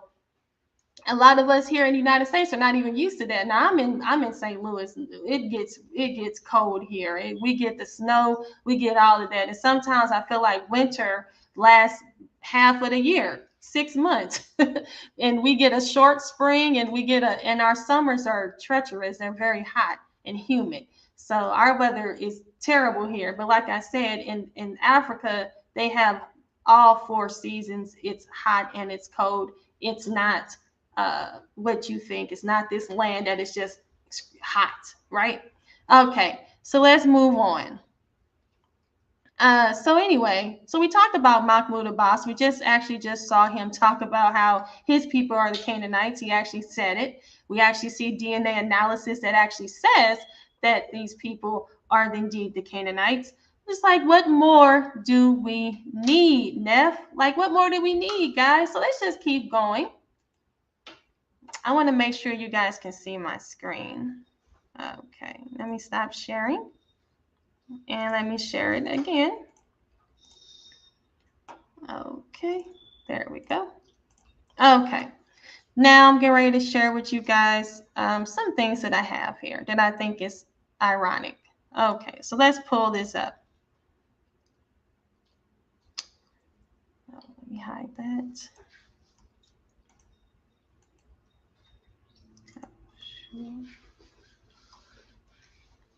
All right, so when we look at this, I'm going to show this to you. All right, so this is what we all were taught. We all were taught that Ham was black. We all were taught that Africa is the land of Ham. Europe is here in Asia. And they say that Japheth, and this is Shem's land. And then we have Africa. And they say that the Hamites went further into Africa, and the other groups went further north. However, that's not true, and it's also not genetically true. Okay, the Canaanites actually are the ones that went north. So why is this happening? Because they have banned a confederacy against us, which is a league or an alliance, especially over Confederate states. So they all put a league or an alliance against us, the children of Israel. They kept this information from us, right? They all formed together, these different groups, because they wanted to keep us in the dark. But we are indeed waking up. So when we look at the confederacy that was against the children of Israel, it says here in Psalm 83, to keep not thy silence, O God, hold not thy peace. Now, a lot of the camps utilize this scripture here because they want to point out that the Edomites are our true enemies. However, there's a group of people that are listed here that many people probably don't know, but let's just keep reading. It says, keep not thy silence, O God, hold not thy peace, and be not still, O God. For lo, thine enemies make a tumult, and they that hate thee have lifted up the head. They have taken crafty counsel against thy people and consulted against thy hidden ones. They have said, come and let us cut them off from being a nation, that the name of Israel may be no more in remembrance. For they have consulted together with one consent. They are the confederate against thee, the tabernacles of Edom, and the Ishmaelites of Moab, the Hagarenes, Gibel, Ammon, Amalek, the Philistines, with the inhabitants of Tyre. So the inhabitants of Tyre were Canaanites. That's who Tyre was. So when they also talk about, who is the Canaanites, they talk about the Edomites. Well, the Canaanites are listed right here as well. And when you look at Mount Seir, you look at all of this is actually Canaanites. This is what the Canaanites, they actually have the Baal towers. This is actually going back to Baal, and this is all geared to Baal. And who are the Baal worshipers? Canaanites. Edom, the so-called Esau was a Shemite. He didn't know anything about these deities and these gods. He actually adopted this because he started to be with who? The Canaanites. He actually married he had 3 brides, and two out of the 3 were actually Canaanites. And we're going to talk about that in just a second, but let me just keep going. So it says the Canaanites were not only identity thieves, but also land thieves. So remember, we talked about this in our video. We actually talked about how, again, the Canaanites took the land of the children of Israel. And here we go. Let's talk about Esau and the Edomites, right? So right here in Genesis chapter 10, and it says, and Canaan begot Sidon, his first son, and Heth, and the Jebusites, and the Amorites, and the Girgashites, and the Hivites, and the Archites, and the Sinites. Now, why am I mentioning this? Because Esau took, and this is Genesis 36:2, it says, Esau took his wives of the daughters of Canaan, Adah, the daughter of Elon the Hittite, and Aholibamah, the daughter of Anah, the daughter of Zibeon the Hivite. So it lets you know that that Esau actually took the took the wives of the Canaanites, right? So let me slow down here. What's so interesting about this as well is if the Canaanites are indeed black, how is Esau's children or the Edomites, how are they still considered to be white? I mean, I don't know why nobody seems to ask this question to Zariach or to Deacon or to Nathaniel. Why does not nobody ask them these questions? It's a very simple question. If Esau married nothing but Canaanite women, wouldn't his offspring now be, and then the Canaanite women are supposed to be black, shouldn't his offspring be black? I mean, he also married an Ishmaelite, and a lot of people consider the Ishmaelites to be black. So they saying that he married pretty much all black women. So wouldn't his offspring now be considered black? And also, this is another thing. If Esau is the first and only white man, who else could he have married to continue this white generation on? I mean, come on, we have to be smarter than this. And we are smarter than this. We have to think about this logically. Esau, he's the white man. Okay, fine. Who did he marry to continue on the white race? Was he this superior? His genetics were that superior that everybody that he married and so on were able to create white people? Blonde hair and blue eyes? How is that possible? How is this even? This is not scientifically possible. It's not genetically possible. It's not biblically possible. None of this makes any sense. Remember, Esau married Canaanite women. And on top of that, what happened? He also supposedly was the first and only white man. So guys, and if anybody wants to come up here and have a conversation with me about that, I'm ready to have this conversation. And we have to start thinking clearly. If we really want to get to the bottom of this, we need to do so right now. And we have to pass this information off to others because a lot of our people are believing this. And a lot of people are actually sitting back laughing at us because, again, they're going to be like, oh, Esau, well, how is he if he's the only white man, how did he remain white? If he's the first and only white man on the planet. Okay, remember, he's the first and only white man on the planet, and he was able to create a whole Edomite race of white people. Now, if the Canaanites were white and he married into them, then that right there would make sense. That right there would make sense, and that's exactly what he did. He married into the Canaanites, who we know are Caucasians, right? They actually say that they're the so-called Jews and the so-called Arabs and the so-called Palestinians. And they introduced and so like I was saying, so let me stop sharing that and let's move forward. All right. Let me take a look at our comments. All right, so let me see what anybody's saying in the chat. You said the Israelites worship Baal too. Yes, the Israelites worship Baal, but Baal is actually a Canaanite god. And you know what? I can talk about that as well. So let me get ready to share my screen to you guys some more about this. So let's do this. Okay.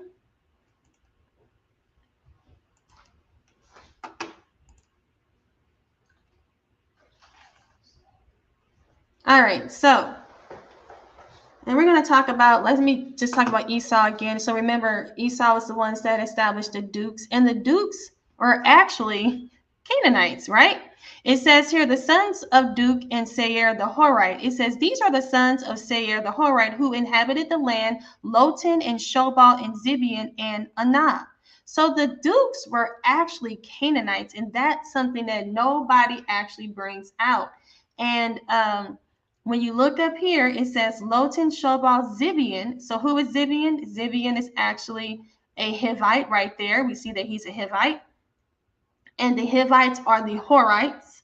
And I want to showcase to you right here the sons of Seir, the Horite. And if you keep looking, it says Lobo, Shobal, Zibian. So we know that Horite is actually a Hivite. So people are going to be like, well, hold on. The Horite, it says Horite, it doesn't say Hivite. Well, guess what? A Horite is a Hivite. And you guys can read this for yourself. And this is actually a source to actually showcase that. Now, let's go into this here.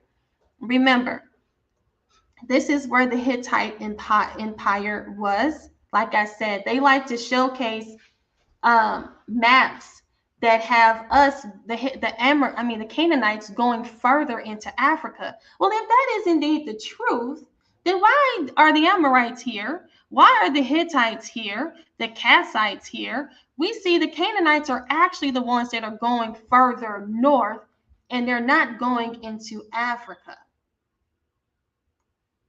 And also remember, let's talk about at the beginning, if you guys saw my video when I talked about Noah and the flood, I actually talked about where they said that Noah's Ark was. Noah's Ark was actually in what we consider to be modern day Turkey. And they ventured further south. Now the Hittites, the Canaanites, they actually stayed there. And then we see the Amorite tribes establish themselves here. And then we see the Phoenician city-states. Phoenicians are, again, Canaanites, okay? So where do you see the Canaanites? The Canaanites are not in Africa. They're actually found in Turkey, Anatolia. They're actually found here in what they say the land of Canaan is, which is in Mesopotamia.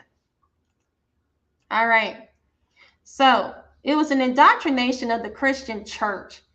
All right. So it says every nation indoctrinates their own people with their own philosophies, their own supremacies, and their own truths. So with this information, and let me bring this up bigger for you guys right here. Just 1 second if it'll load up. There you go. So we all learn from the Christian church this Noah, Shem, Ham, and Japheth situation, right? We all learned this from the Christian church. They always say that Japheth is white. They say that Ham is black, and they say that Shem were these Arabic people or whatever, right? The Lebanese, these so-called Jews. They all do that, right? And so the thing is that when you look here, it says every nation indoctrinates their own people. What does that mean? It means that they all establish, like you go to the Asians, you go to the Japanese, you look at the Chinese, they all have their own belief system. But us as Black people, we're the ones, if you look here in Africa, we have so many different beliefs. So many people have indoctrinated us. And that's why we all want to sit here and believe that Ham, we just take it by face value. You have no evidence that Ham is Black other than the fact that Egypt is in Africa. That's about it. But we also find, like I said, if we go back, the Amorites, the Hittites are located in Turkey. What does that mean? Does that mean they still reside in Turkey today? That's what your mind is going to say to me. That's what you're going to say to me. You're going to be like, well, that doesn't mean that that's where they are today. But my thing is that doesn't mean, why don't you use that same logic with them being in Africa when you clearly see that they're in Turkey? But you guys are not going to want to accept that, because why not? And you have to ask yourself, those of you that are having an issue with it, you have to ask yourself, why are you having a problem with the Canaanites residing in Turkey? And that's where they are, and they established the English language. Hittite language is actually where the language we're speaking today comes from. So let's just continue on. So when we think of Europe or the Europeans, we think of Caucasian, we think of white people. So when we talk about Europe, we automatically think of the Europeans as being white, right? However, if Europe is the home of Japheth, why is it named after a Canaanite woman? Okay, here we go. So we just saw the Hittites were located in Turkey, and now we have Europe, which is named after who? Europa, who is a Canaanite, right? It says Europa is a figure from Greek mythology who later gave her name to the continent of Europe. In one popular version of her story, Europa was a Phoenician princess. Right there, Phoenician princess. Phoenicians are Canaanites. So right there, we also see that Europe, they didn't give their name after a Japhetite. They gave their name, they received the continent received this name after a Canaanite woman. Remember, we saw that the Hittites were located right there in Turkey. And then when you migrate over to Europe, we see that it's named after a Canaanite woman. We have to think about this, okay? A Hamite is named, Europe is named after a Hamite. Where in Africa can you find a Hamite being named after, in Africa, can you find a name of a country in Africa being named after a Hamite besides Egypt and Ethiopia, right? They reside there, but the majority of the continent is not named after, matter of fact, not even named after Canaanites. How about that? Let's talk about that. Named after a Canaanite. That's more specific. We do see some Egyptians and we do see some Cushites, but as far as Canaanites, I want you guys to tell me where can you find them in Africa, right? So let's go. So again, and you know, Ron Dalton, I see that he has a lot to say, and I really would like to have a conversation with him. I reached out to Ron Dalton many times, and he completely ignored me. I actually paid for one of his seminars, and I actually asked a question, and he overlooked my question. And I know he knows who I am because I'm always in his comment section asking questions. So my thing is that I deliberately actually paid to have a conversation with this man, and he still ignored me. So if you guys are following Ron Dalton, please ask him to let you know, hey, it's a woman by the name of Naphtali. She's interested. She says that your information is untrue, and she's willing to have a conversation, even a debate about it.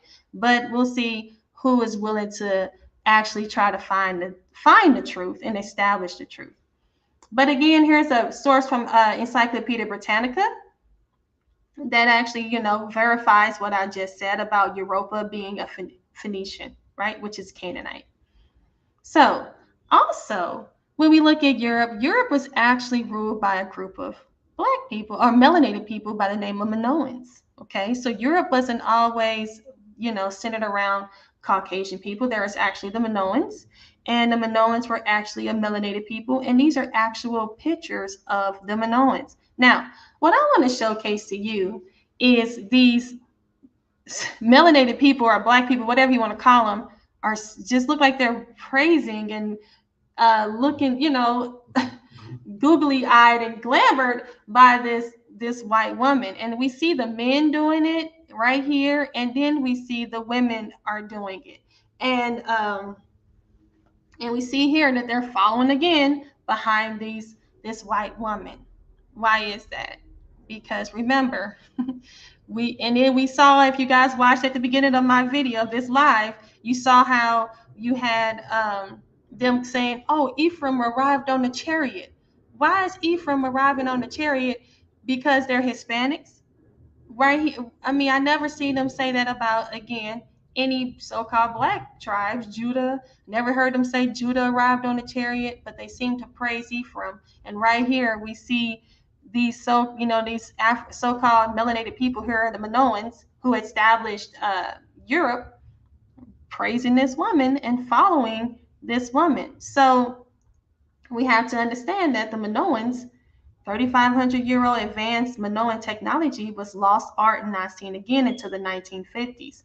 So all this art and artifacts were actually established to let you know that it was actually melanated people who actually were in Europe.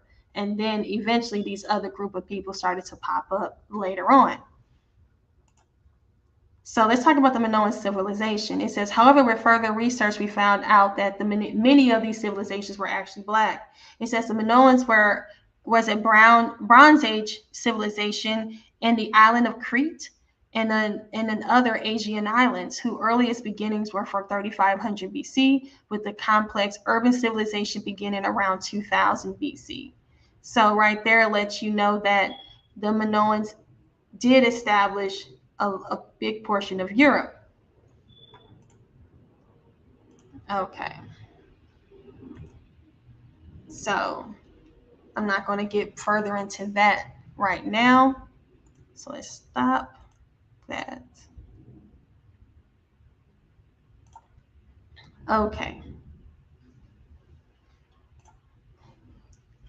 All right, guys. So I'm going to look at my chat to see if there was any questions. Okay, see here. You say they invaded the east much later towards India, but India and Iran belonged to Shem, the nation of Elam. Okay, Rohan, if you want to have a conversation about that, we can. You said they as Canaanites, the Mughals, the Sultantes, and the Gunjar Parties Haras. Okay, I'm going to have to look into them. You said Ron's information is off, but he published his book already and he's not trying to be wrong. Is that what it is? Is that what's really going on, guys? Because you can't be up here teaching people lies, right? And nobody's going to be perfect. Nobody's going to get things correct. However, when you have DNA analysis, you also have historical analysis, historical records, you have biblical records, all this information that showcases who the people are. Why do you want to continue to hold on to lies, right? You say, let's connect the dots. Hittite language is where most Indo-European languages come from, but I've heard that the same thing said about Sanskrit. So maybe H equals S. Well, the Hittite language is older, and that's where the English language is. Language comes from. Remember, the Hittite word for water is exactly the same word as what we see as English, right? Water and water. It's the same exact thing. So if you guys give me 1 second, I have something else prepared for you, and we're going to continue on our conversation.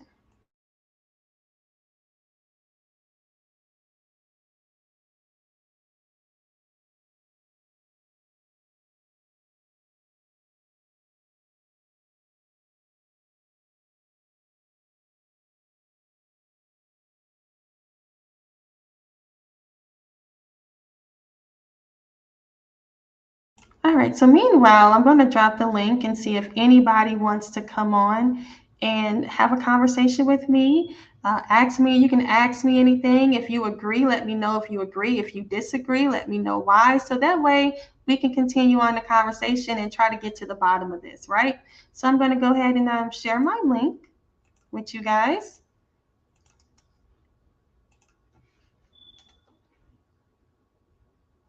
Okay, so I dropped the link, and while you guys are, hopefully we get some people to come on. In the meantime, I'm going to wait and see if anyone comes on, and then I'm going to share some more information with you guys if we don't get anybody to hit the link. Okay.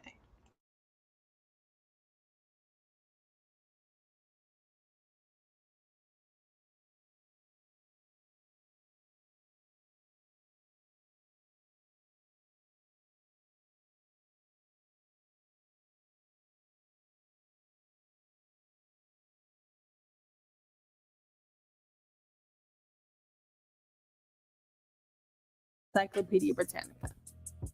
Now, according to the Encyclopedia Britannica, as it reads, the Indo-European languages are a family of languages spoken in majority of Europe and areas of European settlement, and in much of Southwest and South Asia. The term Indo-Hittite is used by scholars who believe that Hittites and the other Anatolian languages are not just one branch of Indo-European, but rather a branch coordinated with all the rest put together. Thus, Indo-Hittite has been used for a family consisting of Indo-European proper plus Anatolia. As long as this view is neither definitively proved nor disproved, it is convenient to keep the traditional use of the term Indo-European, the well-attested language of the Indo-Europeans.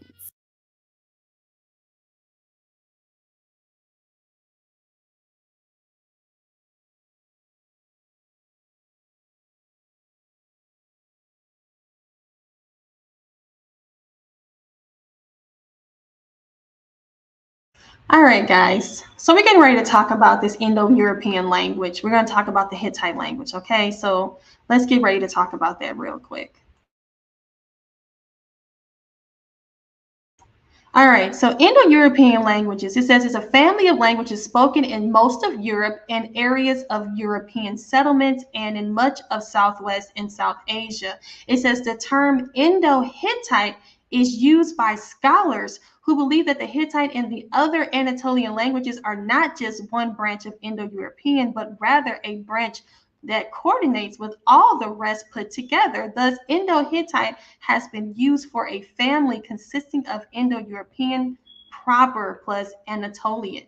So right there, it lets you know, and this is Encyclopedia Britannica, guys. So we're utilizing scholarly documentation here, okay? And I would love to see your so-called leaders, these so-called Israelite leaders, come up with documentation of this caliber to support that any African people are the Canaanites. So right here, you see that the Indo-European languages were called Indo-Hittite at one point in time. They actually took that away and they changed it to Indo-European. And they're saying that this language is spoke in most of Europe. And of course, here in America. But we're going to continue on. What you say here, Phil? You say, I support everything you say. The researching is deep, but kindly link with how can it be free? YouTube.com. Canaanites were pushed from Africa, mainly from southern part, and traveled up. Okay. You said that the Canaanites they pushed up from Africa and they traveled up. Well, what source information does anybody have to support that? Historical sources. Because actually I have proof, and let me show you. I don't know how long you've been around. I've been showing a lot of stuff, so let me stop my Let me stop my screen here, and let me show you a map right here.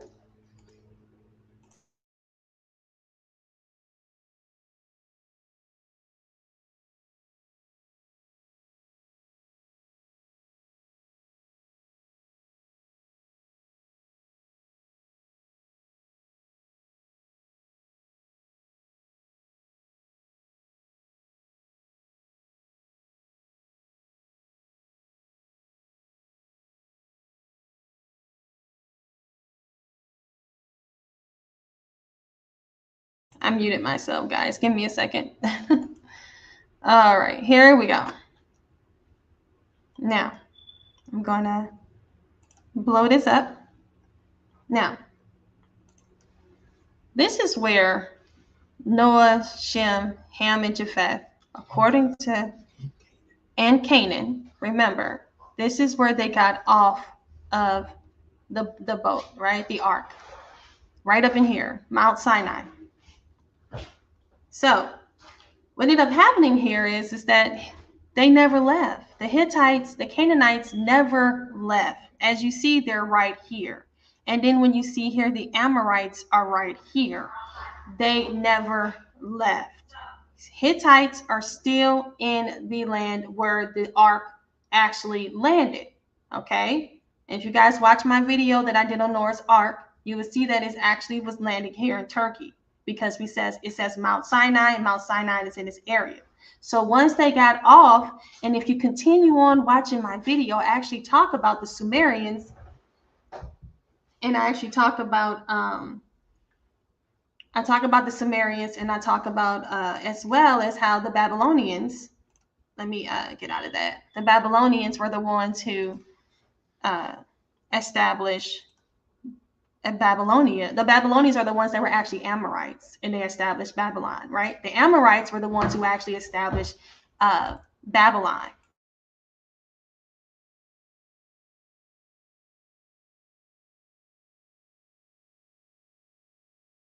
So yeah, so when you look at Genesis 9:25, it says that Noah's 3 sons as the fathers of all people on earth to come. The passage also states that Ham was the father of Canaan. So remember, Canaan was on the ark, and he actually came off the ark as well.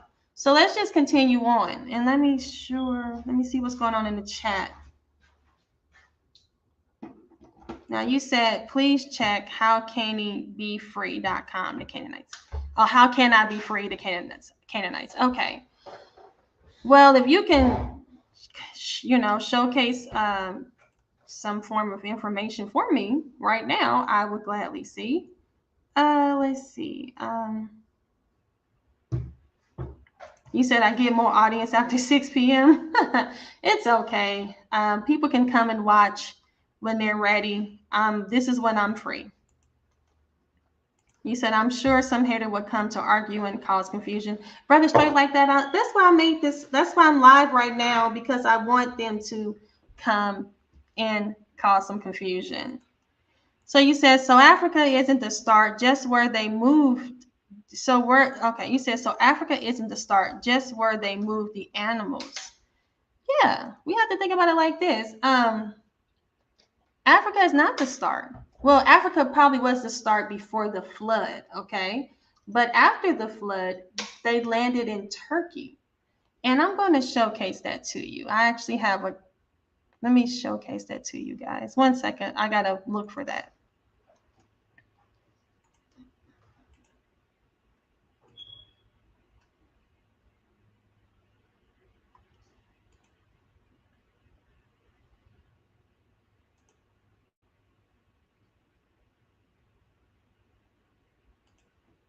Just a second, I'm going to pull up my Noah presentation if you guys don't mind.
All right, and thank you so much for the Cash App. Shula Yisrael. I truly appreciate that. Thank you guys. Thank you all so much for your support. If anybody want to share any more, my Cash App is up here, scrolling across the bottom of the screen. And I appreciate any donations. So here we go. Now, a lot of you guys are talking to me about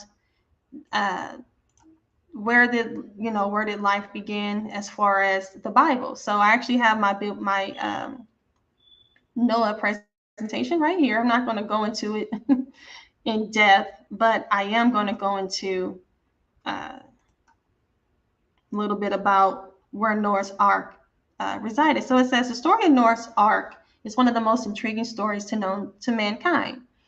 All right, so they asked if it's true and where did it take place today. Now it says here that there is over 200 accounts historically about the flood. And there's legends about Noah's flood all over the earth, all over the world, right? All right, so let's try to get to the point. Give me a second, guys. I have a lot. Now, this is me actually proving that a flood actually happened, because there's a lot of people out here that say that there was no flood, or they attribute it to the Younger Dryas. There's many different things. So anyway, all right. Let's try to get to the point.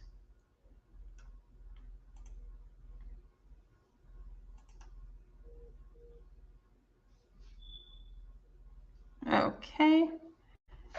So here, Genesis chapter 7, it says, and the Lord said unto Noah, come thou and all thy house into the ark, for thee have I seen righteous before me in this generation. It says, of every clean beast thou shalt take to thee by 7. So remember, we do know that there were animals that were brought on to this ark, the clean beast, and he talks about, how to bring these beasts in. So the clean ones you bring in by 7s, the male and the females. So where did these animals go, right? So as we see a lot of these animals in Africa. So right here, it says, and God remembered Noah and every living thing and all the cattle that was with him in the ark. And God made a wind to pass over the earth, and the waters assuaged. And the fountains of the deep and the windows of heaven were stopped, and the rain from the heaven was restrained. And it says, and the waters returned from the earth continually. And after the end of the 150 days, the waters were abated. And the ark rested in the 7th month on the 17th day of the month upon the mountains of Ararat. So the mountains of Ararat is where the ark landed. And where does this say this at? This is the Bible. This is Genesis 8:1-4, where it says the mountains of Ararat. So when we look at the Mount Ararat, it's actually found in Turkey. Okay, so where did the ark land? It landed in the mountains of Ararat. Where is the Mount Ararat? It's actually in Turkey, right there. So people who are having some confusion and looking at me and saying, Neff, what are you talking about? This had to, where did all these, where did life begin? Reestablish, because you remember this was after the flood. It says right here in Genesis 8 that it was in the mountains of Ararat, and right here we see Mount Ararat. Now, when we continue on, I actually talk about how they believe that this Derupner site is actually where where the ark actually landed, because they're saying that this is the same dimensions, and they actually have stories from Flavius Josephus and Julianus Africanus, who actually talk about the flood. So we all know about Flavius Josephus. He actually says here that now all the writers of barbarian histories make mention of the flood and the ark, among whom is Berosus. Now Berosus is actually a historical figure. He actually wrote about the ark and the flood, and it says, for when he describing the circumstances of the flood, he goes in thus. He says, there is some parts of the ship in Armenia at the mountains. So Armenia of the, the Cordilleans, and some people carry off pieces of the bitumen, which they take away and they use chiefly as amulets for averting the mischiefs. So right here, we have Berosus, who is a historical figure, who is actually saying that people were actually taking parts of the ark as amulets, or just, historical, archaeological finds from the ark. So what they're saying is, and what they're alluding is, that the fact that there is no more boat or no more ship, no more ark, is because people took all the pieces of it. Okay, and Sean Lloyd, thank you so much for the donation. I truly appreciate that. Thank you so much, guys.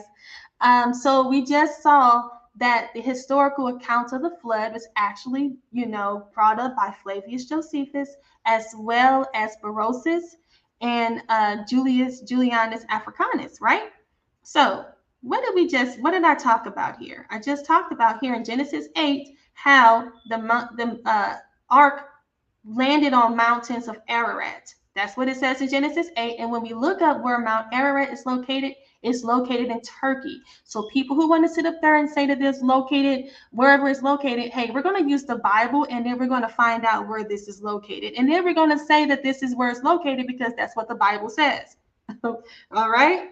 Okay, I second that. Now remember, it says, and God spake unto Noah and to his sons with him. And he says, behold, I establish my covenant with you and with your seed after you.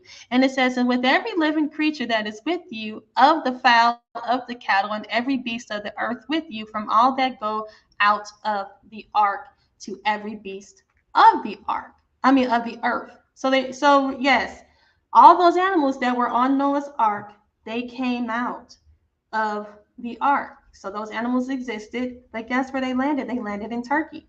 Now, what I found very fun is that there is a site called, I'm going to jump some information. Like I said, guys, I break all this down very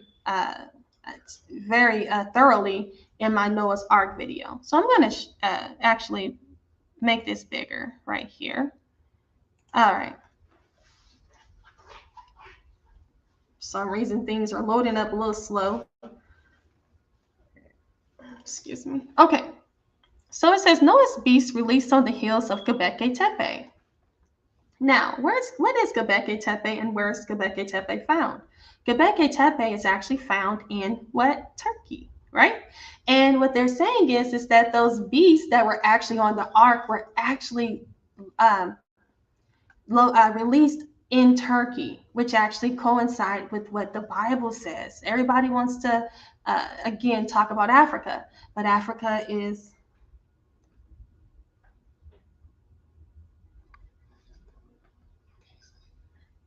Okay.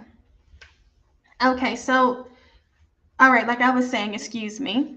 So it says, Noah's beast released on the hills of Göbekli Tepe. So this is where the offspring were actually released. They were actually released in Göbekli Tepe. So it says here, perhaps the key to understanding the site of Göbekli Tepe lies to its impressive carvings situated on the clusters of pillars. As described in previous articles, the oldest temple in the world and its mystery, there are T-shaped and decorated with strange zoomorphic images. So what is these T-shapes and what does this have to do with anything?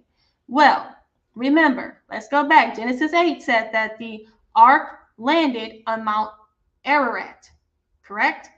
Then it says that those animals that were on the ark were released. Now, where is this info? What do we have to prove that these animals were actually in this land? Because remember, a lot of these animals are now found in Africa. Well, that's when we get into Göbekli Tepe, because when we go into Göbekli Tepe, they actually have these pillars, these T-shaped pillars with animals on them that do not exist in that portion of the world. As you see here, it's showcasing a lion or a leopard right here. We also see vultures that was showcased here.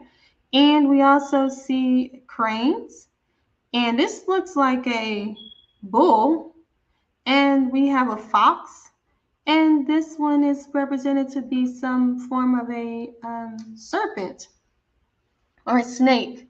So again, I kind of jumped a little bit about Göbekli Tepe. So let me tell you what Göbekli Tepe is. So Göbekli Tepe is located in the Gurmis Mountains of southeastern Anatolia, which is Turkey.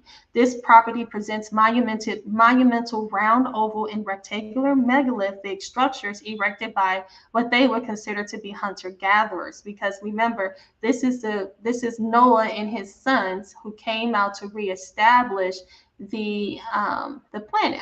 Reestablish the earth. Now, what they're saying is that this Göbekli Tepe is actually where civilization first began. And it actually says that it began around 11,500 years ago. Now, I know that I'm battling with what they say as far as the evolutionists, and I'm actually going to be having a debate. And I want you guys to know that I'm having a debate about this, really, about the age of the earth and about where it began. All right, and were we primates? Even though we know that we were not primates, but people actually believe that we are. So they say that this is actually where civilization began. This is where they actually see actual structures to showcase that people actually were forming and building a form of civilization. And it was actually in Göbekli Tepe, which is right where Noah and his sons landed. And then, so what happened is they came down and they established and they built this property, right? Now, it says here, in the pre-pottery Neolithic age between 9,600 and 8,200 BCE, these monuments were probably used in connection with rituals, most likely of funerary nature. They say the distinctive T-shaped pillars are carved with images of wild animals, providing insight into the way of life and beliefs of people living in the Mesopotamia area about 11,500 years ago. So people know Göbekli Tepe has to be about 12,000 years. Now, I'm going to showcase this to you. Down here it says Genesis 9:8-17, and it says, and God said unto Noah, this is the token of the covenant which I have established between me and all flesh that is upon the earth. Now, in Armenia, it says the oldest winery in the world was discovered to be dated in Armenia, dated back to around 4100 BC. Now, what's so great about this? Fun fact is, it says here, in the 7th week in the first year thereof in this Jubilee, Noah planted vines on the mountains of which the ark had rested, named Lubar, on one of the Ararat mountains. So let's go back here. In Armenia, which is found in what? Turkey, they say the oldest vineyard in the world is found there. But when we go into the book of Jubilees, it tells you that Noah, being in that area during that time, that exact time period, was the one to have planted that vineyard. And I think that that is so fun. And what that does is it also brings historical proof to the Bible to showcase that this area is where they first landed, and this is where life actually began. It did not believe, again, okay? We're talking about after the flood. We're not talking about, Adam and Eve. We're not going there. We're talking about after the flood, like when the Bible says where Mount Ararat is, correct? Okay, let's just make sure we get that. So let me leave out of this so I can see where I'm at, because I don't want to showcase information that's not important. So here we are. So we're back here again with these pillars, which was in Göbekli Tepe. And these animals are on these pillars because what they're saying is that when they got off the ark, they established a civilization, and what they did was they started to carve and create. They carved the animals, and they were this is art that they were establishing. But the thing is, what makes it so interesting is the fact that they were carving animals that were not considered to be indigenous or to this land, correct? All right, so when somebody asked me about the animals, yes, the animals were brought down more into Africa. They were brought more into the south. However, they were located in Turkey, because why would they know about these animals unless they came off the ark? And this all proves the ark. This all provides history for the Bible. It all documentation to support the flood. So it says here, the stone pillars enclosure at Göbekli Tepe are T-shaped, similar to the pre-pottery Neolithic sites in the region. It says here, typically in low relief, though sometimes in high relief, most carvings depict animals, mostly serpents, foxes, boars, but also gazelles, mouflon, which are wild sheep, onager, which is ducks and vultures. And so when you actually look up to find where these animals are located, they're not located in Turkey, right? So here's the fox. They actually have pillars found with, what would you guys say this is? Let's see. I'm reading. They say the eagle and a vulture. So there's an eagle. They're saying that that's possibly an eagle or a vulture. And then we have they're saying like a pouncing feline that has 4 legs. So they don't really know what this is either. But if you guys can, put in the chat what you think this is. It kind of looks like a bear. I don't know what you would classify this as, but they're not really saying what it is. Oh, they're saying it's probably a bear. Okay. So they're saying it's an eagle and a vulture, and then they're saying that this is possibly a bear. All right. And then here, let's see, we have a wild boar. And we see some ducks there. And then we have some more ducks. So as you see, they're saying that this actually comes from the animals off of Noah's Ark. and they landed into what is considered to be Göbekli Tepe. All right, so I'm not going to go into this information here, which is really fun. I want you guys to check out this video if you haven't. I start to talk about in Jubilees chapter 7, how it continues to teach on the flood and continues to teach on what happened after the flood. And a lot of these, you know, when you get into, and I have a video on the Anunnaki as well, or the fallen angels coming down. And I start to talk about that more, into how a lot of Noah's sons had gotten, you know, taken away and moved on to a different, you know, away from the Most High, and started to believe in these other deities. And I actually break that down more into this. But what I wanted to showcase to you is the fact that everything started here, right? And I want to make this bigger for you. Let me do that. Oh, I actually pushed the wrong thing, guys. 1 second. Oh, let me go back. Where was I? I had a nice, is this it?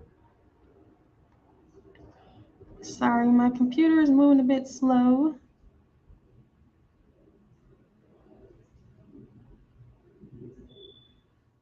It's like it erased. I hope it didn't.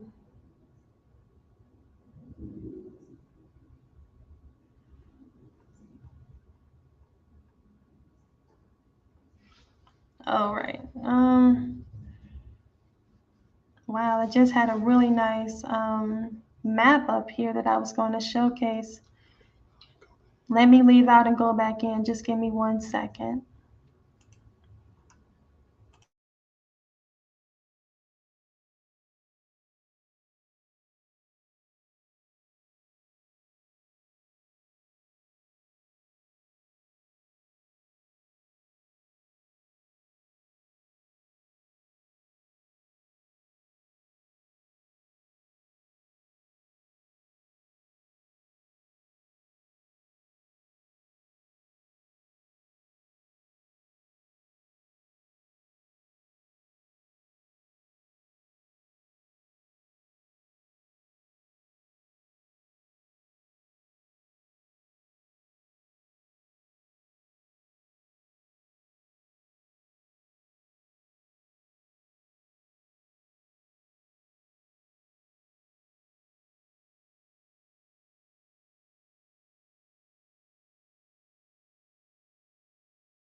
All right, guys, I've been having some fun with this computer today. Like, I'm telling you. So right now I'm just trying, I'm leaving out and I'm coming back in again to see if it'll show up. 1 second. All right. Again, guys, I want you all to hit the link. I'm going to put it in the chat again. If you want to come on and have a conversation with me about it, if you have any questions, just let me know. You know, we can have this is the time.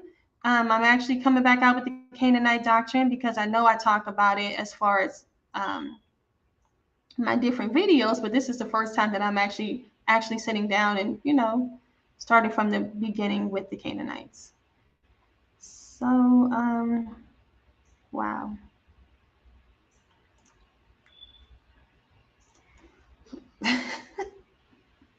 Hey guys, I'm being attacked today. All I did was push from the beginning and it completely deleted my slide. Okay, so I don't even have it anymore. Oh, let me see. I think I got another one. This isn't as thorough as the other one I had, but I have another one. So let me go ahead and share this with you guys. Okay.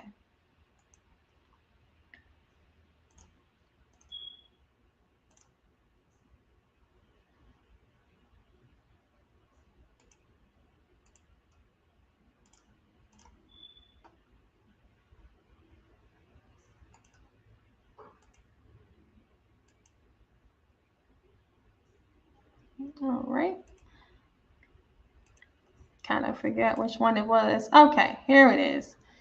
So let me try this again. There we go.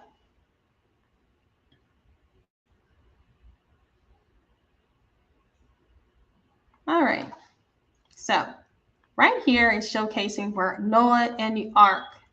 The one I had a little bit more of the cities that were being established, but I don't know where that one went. So we're going to just start here. So right here, we see Noah and the ark is where this is where it landed. Okay. So we see that the Hittites, they actually came over here. This is where they went.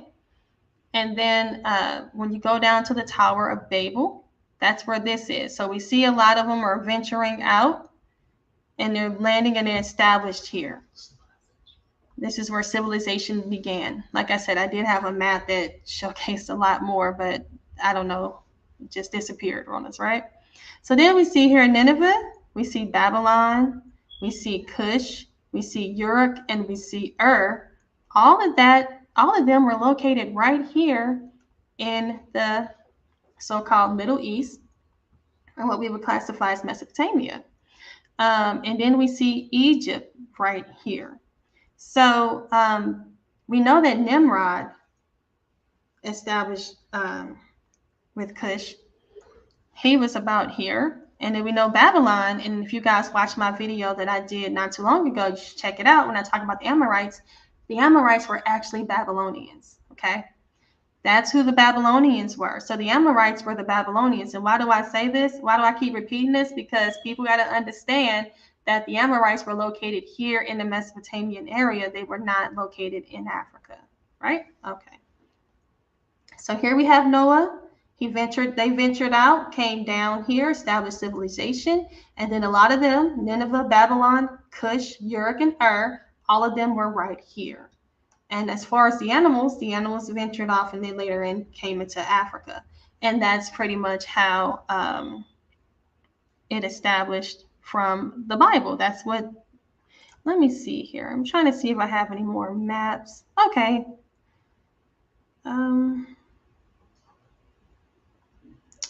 Okay, let's look at this one.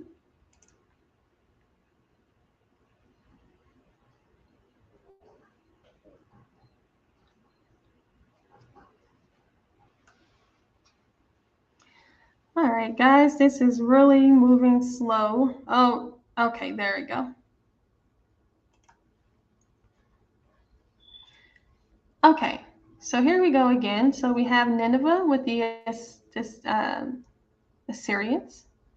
And then they further came down and there's where the Akkadians. Then you see where Babylon, you see where Uruk, you see where the Sumerians were located. You see where Lagash, you see where Eridu, you see where the Elamites were, you see where the Persians were, and this was the land of Shinar. So right here, this is where Sumer began. So again, this is how they ventured off from north and they all started to come down, all right? It did not originate in Africa. Okay. All right, so I'm going to stop with this and I'm going to look and see if we have any more questions in the chat. So let me stop with this, right? Okay.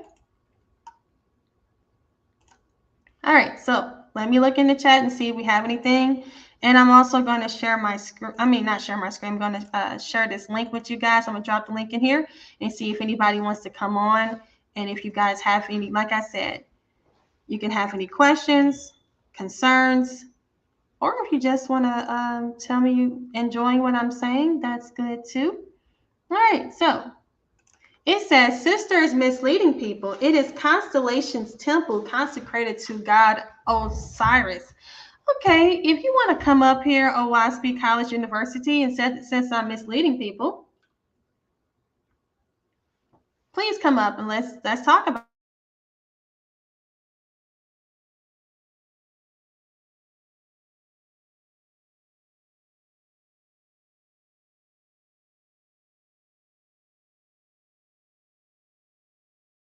All right, so I'm waiting on you to come on and click the link. I put it in the chat. OSB College said I'm misleading people.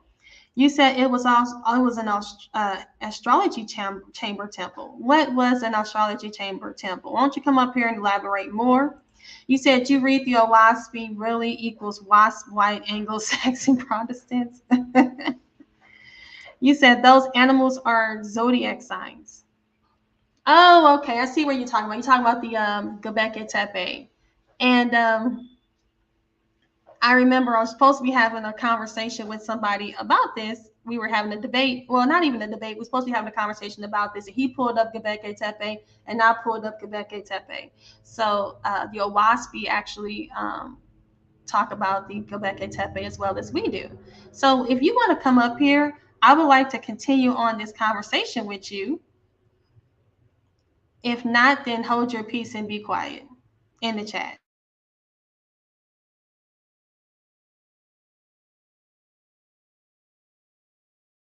Again, they claim that the Göbekli Tepe site correlates with their book, but we know that that's a bunch of lies. You said Noah's Ark landed in my grandfather's village in Nigeria. Okay, you can believe what you want to believe. The Bible says Noah's Ark landed in Mount Ararat, which we know is located in Turkey. And when you branch it all out, it makes sense. When you look at it historically, it starts in Turkey, and where is Babylon? Where is all these? When you look at all these places, and I just showed a map, it all correlates. Where's the land of Israel? Where's the land of Canaan? All those locations all show up. And I'm going to show you guys some more information about the Canaanites. But let me just keep looking in the chat and make sure I answer people's questions.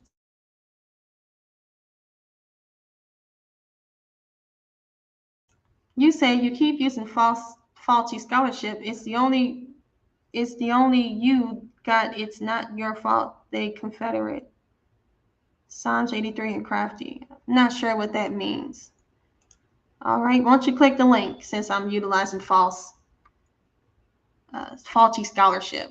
I showcased Encyclopedia Britannica, which is actually a scholarly source. Why don't you come up here and share your screen and utilize and share your sources? And if not, then just forever hold your peace. But let me go ahead and share more information on the Canaanites. 1 second.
All right, guys, so I actually have another video that I've done. If you guys please check it out, it's another great video. It's actually about the Philistines. And what's so good about it is, and I'm about to show it, it's going to talk about giants, but also about Philistines. The Palestinians are actually Philistine. If you look into the name Palestine, it actually is the same as Philistine. And I actually, when I went into one of these Arab stores, I actually talked to a Palestinian. I actually was a Palestinian. I asked him, I said, do you guys go with the name Philistine? And he actually told me yes. So I thought that was pretty interesting. But let me go on and share this with you guys, this video. And it's a really good one. Just 1 second.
All right, so I'm going to share this, that one part right there, because I really want to focus on what he's saying. Okay.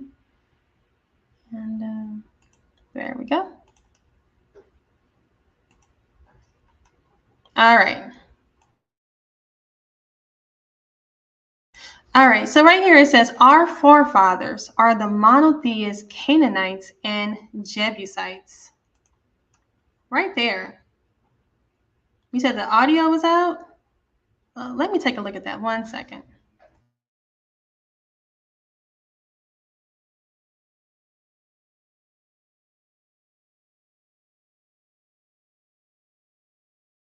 Okay, I'm gonna have to replay that. I do apologize. Not sure why. It's like I said, my computer is acting pretty interesting today. So just 1 second. Let me share that with you guys again.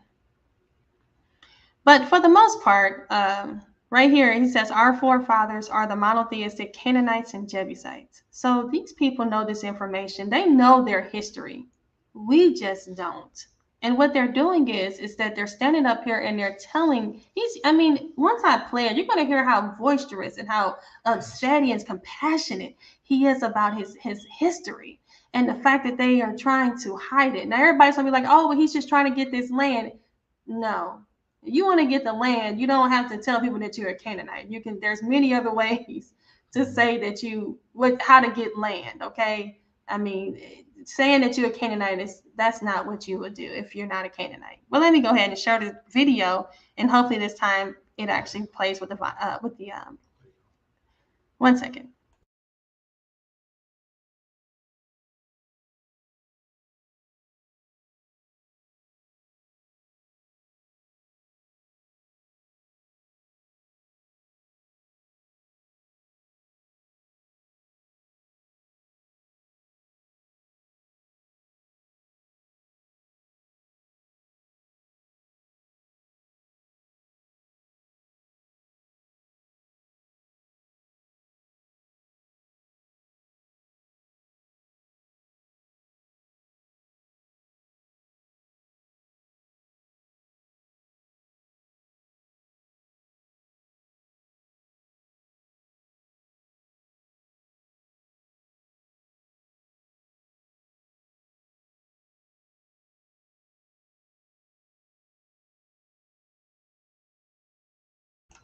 All right, guys, I don't know why it's not working. But if you guys watch my Philistine video, if you guys watch my Philistine video, you will see that how they break it down. But it did have it in English subtitles, so hopefully you guys got a chance to read what they were saying. But they were telling you that, the Philistinians or the Philista, or what they would consider to be a Palestinian, are Philistines. And then when you see at the end, he actually says that they were Canaanites and specifically named the Jebusites. So they know who they are.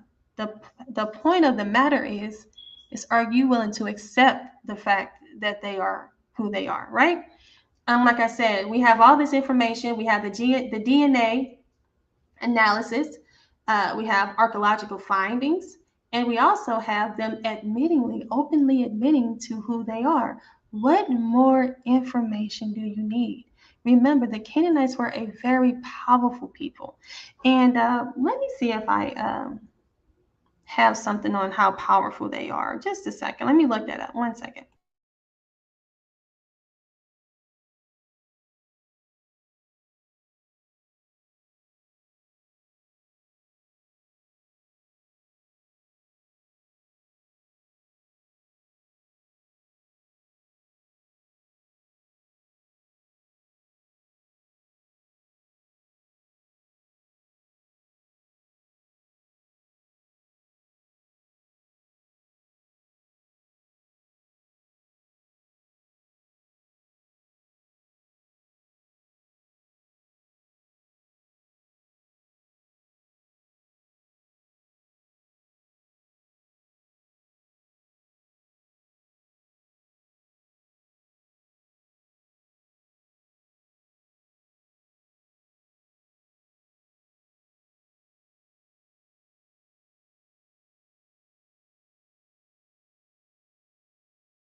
Okay, guys, I'm still trying to find it. Meanwhile, I didn't realize it would take that long, so let me just keep talking with you. Is there anything?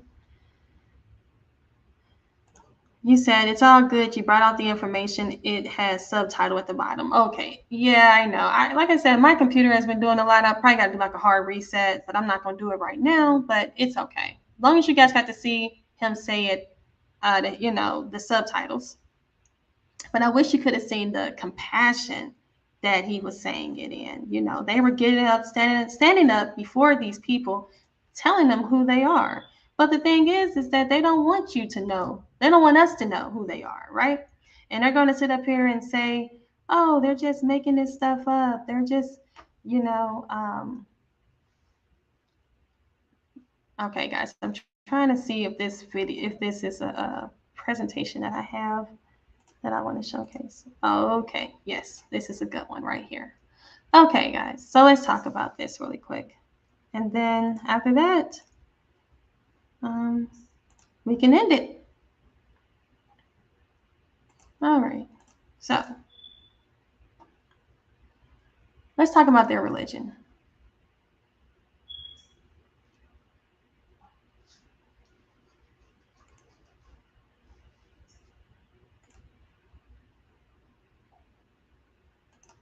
Okay. So this is actually called the Cult of Baal map, right? It says this diagram reveals the history of a powerful death cult that has ruled the earth for all recorded human history. The timeline is trisected and proceeds from the top to bottom. Now, everybody always talks about, one of these trees. This is a Kabbalistic tree of life, the Kabbalistic tree of life. And everybody always talks about, we always hear people talk about the Romans, the Vaticans, and then people talk about the Masons, the Illuminati. But who ranks at the top are actually the Canaanites.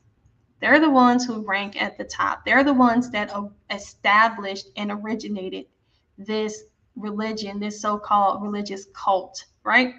From the Canaanites, we have the pharaohs. They introduced their information, their gods to them. The Babylonians were actually Amorites. They were Canaanites. The Romans, people say that they were Esau. They were Edomites. However, remember that Esau married Canaanite women. Remember that. He married Canaanite women, which then he took on their gods and took on their way. Judea. So us Jews, right? Us Judah, we actually took on Canaanites. That's why we got scattered. That's why we were 400 years of captivity. And then you have the Vaticans, right in the center. So all this comes from the Canaanites, and then it goes down here to the USA, because remember, these are the gods that they actually worship today. Easter, Baal, okay, Christmas, Saturnalia. All these things originated from the Canaanites. Okay, let's see here.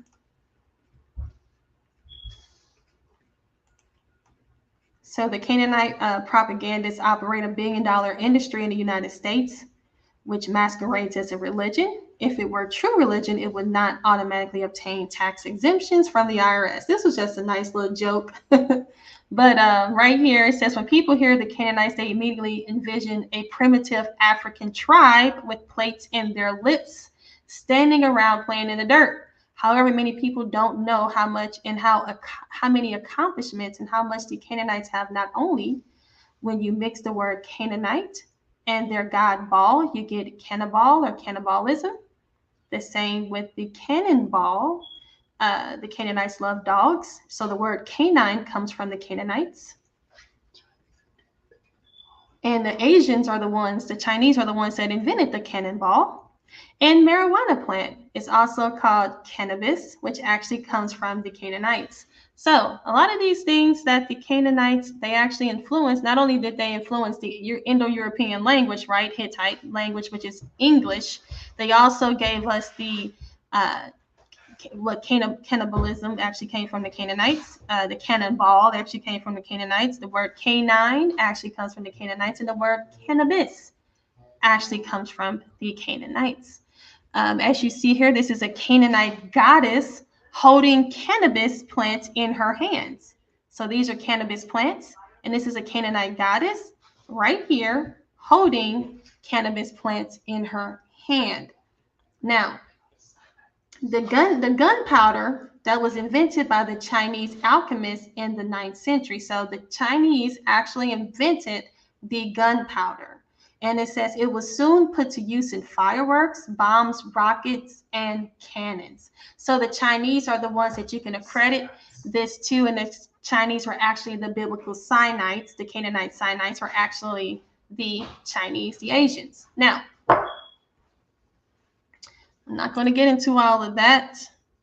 Let's see what I got here. I'm going to leave out because, like I said, you guys can check out my video that I did on the Canaanites, and I actually broke a lot of this stuff down.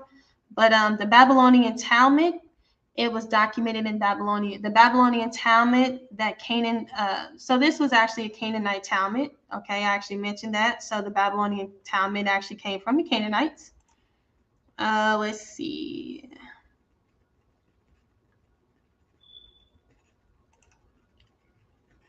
All right, so guys, like I said, I'm not going to go into too much information in depth because I go into in depth all about this one's actually the Canaanite Phoenicians, this video. So like I said, a lot of these words, a lot of these things that we have today, we can accredit them with the Canaanites. Like I said, the cannonball, cannibalism, cannabis, and canines. All of that stuff goes with the Canaanites. And the Canaanites is also why they call the book 66 book the canon. Yes, that is correct. I actually mentioned that earlier. I actually mentioned that the word canon came from the Canaanites. A lot of people like to talk about the, let's see here. Everybody likes to bring up the fact that, what is that? Hold on, let me get it. I don't want to misspeak here and say anything wrong. But, goodness, I can't even get the name of it. But yeah, let me do a quick search, guys. 1 second. So I want to tell you guys this, and then after that we can get ready to go.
Well, guys, right now, I guess it's, I can't even think of it. You know, this is off the, you know, it's so much information that I have to present. But like I said, I presented a whole lot today.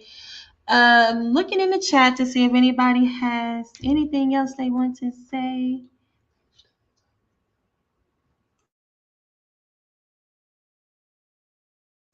Does anybody have anything they have to ask? I dropped the link in the chat. Again, guys, I thank you all so much for coming out with me today, sticking around. Those that have been with me for almost 3 hours.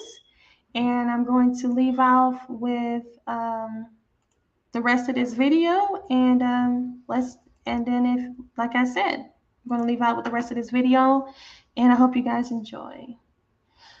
Oh, and thank you, Tia, Lynette. Thank you so much for the donation. Everybody that's provided me with a donation today, I truly appreciate it, guys. Thank you all so much. Like I said, this is one of my favorite videos, and I'm going to leave off with this. And let me make sure. Okay, I'm going to leave off with this video, so let me make sure.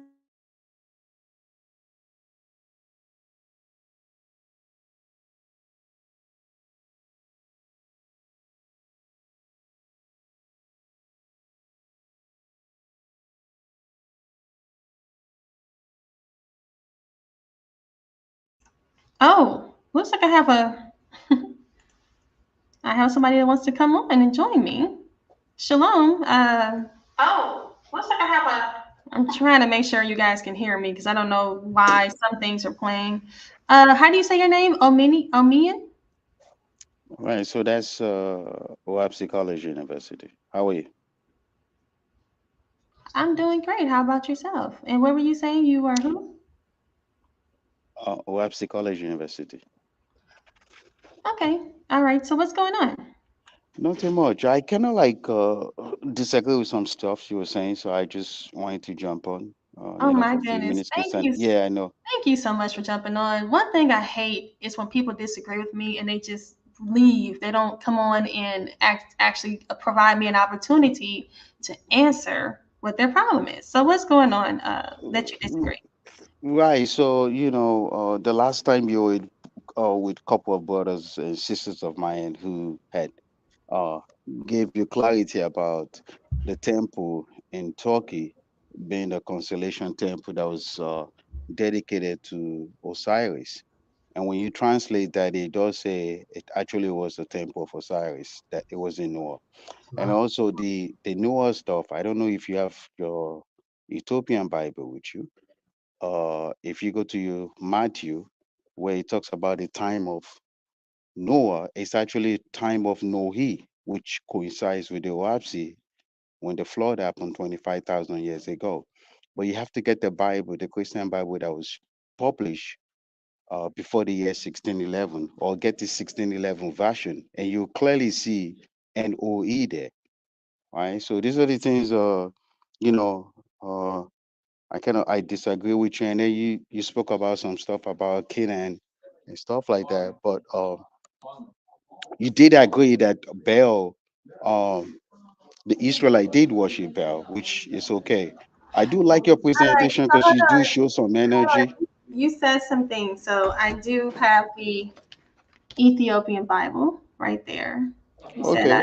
I have that. And right along with my King James, I Is that have the 1611? I don't have the 1611 because I got the Ethiopian, but if I wanted the 1611, I could have it. The Ethiopian actually is the same as the 1611. The Ethiopian is the oldest complete Bible. It's the oldest complete Bible, and then you have the King James, of course. Now you said something about. Now you have to think about it. You said Osiris, or what do you mean by Osiris? What is your issue with Osiris? I have no issue with Osiris. I'm just presenting the information that was generated from Moab. Okay, so because the thing is like this, Osiris is Baal. Okay, you have to understand that all these deities, all these so-called deities, are all the same. They all are the equivalent. All right. So if I talk about Baal, if I talk about Zeus, if I talk about Quetzalcoatl, if I talk about what is it? I mean, the list goes on, right? As to who this deity is. It's just the fact is that when you go into these different cultures, like the Greeks, the Romans, they all classify them as something different. So that's pretty much what's going on there. And then you talk about the Oahspe Bible. How old is the Oahspe again? The Oahspe was written when? In the 1800s. Remember, the Yeah, Ethiopian but was, hold on, the Ethiopian was written in what? 320? Right? 320 what? Not beast, what? 320 what? Not 1800, but 320, right? So it's actually way older than your book. You guys want to talk about the 1611, but you got to talk about the Ethiopian. Your yeah, book so was written by, hold on, your book was written by one man. Why do you take his opinion over hundreds of thousands of scholars? Nobody has been able to debunk this book, the Bible. The Bible has not been able to, no one's debunked it. It's historical. As you see, we're able to correlate historical information as well as biblical. It coincides with each other. So you really have to think about what you're saying here. You have one man's opinion based off of a Canaanite man at that. One man's opinion based off of his opinion. Why is his one opinion, this one man's opinion, outrule This one white man opinion outrules thousands of people's opinions with thousands of, if like I said, with the Ethiopian, we have the Solomonic dynasty, right? You know, are you aware of the Solomonic dynasty? Are you aware of Beta Israel? Are you aware of all these different, you know, historical figures? Are you aware of them? Of course, I'm aware of them. Then why does this one white man? Oh, I guess he jumped off, guys. I guess he didn't like. He didn't like how I was breaking it down. Let me one second. He didn't like how that was going, right? How you take one person's. Oh, I guess he's back. Oh. My internet got cut off. I'm on the phone. All right, I don't even see where you're at. One second, I guess I'm. No, my internet went off. No, you're fine. I'm just trying to see where you were. Okay, so go ahead and continue on. No, what I was just trying to explain to you and show to you is that regardless of when it was written, we have to be able to prove it in our present time or era. So if you since you say you have the Ethiopian Bible, which seems to be the oldest according to you, then you should be able to show me in Matthew chapter 24 if that Ethiopian Bible has it, and tell me if it tells you, if it talks about Noah there on verse 37. Right? That's how I'm gonna know if if this Ethiopian Bible is authentic or not.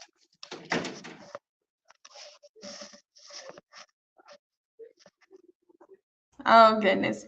You know what? I just looked at the time. I didn't even realize it was 2:30. I gotta go get my kids. But hold on. It's all right. Yeah. No. I want to make sure I try to at least answer what you're about to say. So you said, what about the Ethiopian Bible? If your Ethiopian Bible, right, and has a Matthew, the book of Matthew in there, right? Go to chapter 24 and scroll down and look for where Jesus or Joshua said in the time of Noah.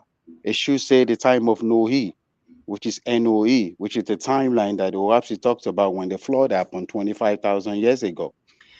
So you're saying that it shouldn't say NOAH, it should say NOE?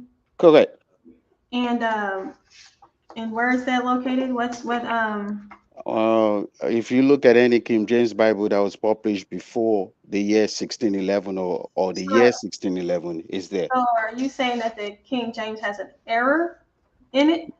No, I'm saying the Bibles that was published before the King James, before the year 1611 coincides, matches the same information that Owapsi talks about the time of Noe, which is the timeline. I'm sure it does match it, because you have a man who was able to come in after everything was written, and then now he can take whatever he wants and put it in his book. I mean, why not? Why not take a book, right? And this is probably the philosophy of this the guy who wrote the Owaspi, right? This is probably his philosophy.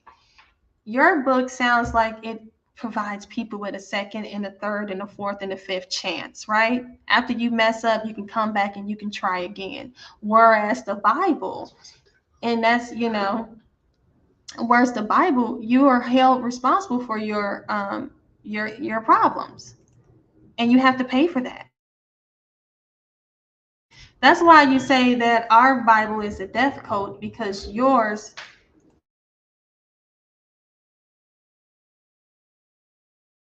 Excuse me, I misspoke. Your Bible is the death code, because what you're doing is, and that's why, you guys want to say that our Bible is a death code, but yours is actually the death code, because you all are teaching. And the thing is, we see a lot of cults like that. One man provides his opinion, then a lot of people drink the Kool-Aid, and they go off and they die, right?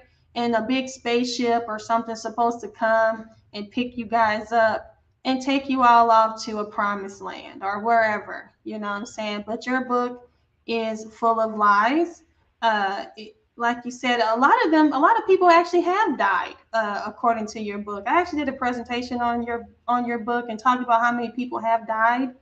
You guys want to talk about the Bible, but the thing is, the Bible it holds people accountable, and it tells you to follow these laws, statutes, and commandments. And if people were to actually follow the Most High's laws, statutes, and commandments, we wouldn't have any problems. We wouldn't have the issues that we have today. All right. Hey, Most High bless to you, Hazel. Nice seeing you. But hopefully he'll come back. If not, you know, guys, we're going to end it because I got to go get my kids anyway. But the thing is that he wants to talk about what his book said, what these OWASP people want to talk about, what their book says versus what the Bible says. But the thing is that if you had if you were able to write your book after years of the Bible, then you get to fix the things that you think are issues that the Bible has, and you get to reestablish what you think is correct. Okay, you're back. We keep on getting cut off. I have an internet issue yet. I'm not home yet, that's why. No, you're fine. So, like I was saying to you previously before you got disconnected, your Bible is your OWASP, and I don't even like to use the word Bible with it, is a death cult. Okay, you guys want to say our stuff is a death cult? It's actually you all's. Okay, and you all's introduces death. Didn't a lot of people starve to death because of your book? You keep on talking about what other humans did about the book. We're talking about what the information that the book provided. Does it have archaeological evidence and historical evidence? So, for example, you see, think about it this way: I took a book and I mislead the people. You don't blame the book; you blame the person. You're trying to blame the book or the author of the book. Man, I gotta go, and I really wish you would have It's came all right. here. I really wish Yeah, you would. no, I know. Maybe we could schedule another day, or maybe when you do it in the No, evening or something. we are going to definitely schedule. Are you free tomorrow? Oh, tomorrow? No, I'm on, only free after. Are you on Facebook, Instagram? Yeah, I'm on Facebook. I chatted you last time on Facebook when you were talking about. Tag me again and let me know when you're available so we can sit down. And Okay. So were you are you aware that your author was a murderer? It doesn't matter to me. I'm a Satan. Oh, it doesn't matter to you. Okay, it seems Yeah, like a lot because of stuff doesn't matter to you. Seems like you a know lot why of I said that? Think about it this way. I'm a Satan. So what difference does that make? I'm Satan. You see the point I'm making? No, I don't. And you're saying some things that I'm really going to have to. You saying you're Satan? Like Yes, I am. I am Satan. Okay, you Yeah. guys really have to really think about. And you know what? And you know what? I can see why you guys like this. You don't like the Bible because guess what? The Bible doesn't like Satan. The Most High doesn't like Satan. So guess You know what? what's so funny? You're Antichrist, and that makes sense. To be honest with you, I don't have anything wrong with the Bible. I actually like it because it pulls a lot of my points from what I've been trying to get from OAPSI. So it's like OAPSI is a cutting sword and it's a decoder. So information in the Bible, OAPSI just helps me out. In fact, your Bible actually helps strengthens me to continue to read the OAPSI. You All right, understand? well, brother, like I said, you know, me and you can definitely have a conversation. Sure, of course. And it's being Satan and being the Satanist, and we can actually talk about that. But like I said, hit me up on Facebook or Instagram on Naphtali Israel, and I gotta go. So Okay, take care. Yeah, all right. All right. All right, take care. Bye bye.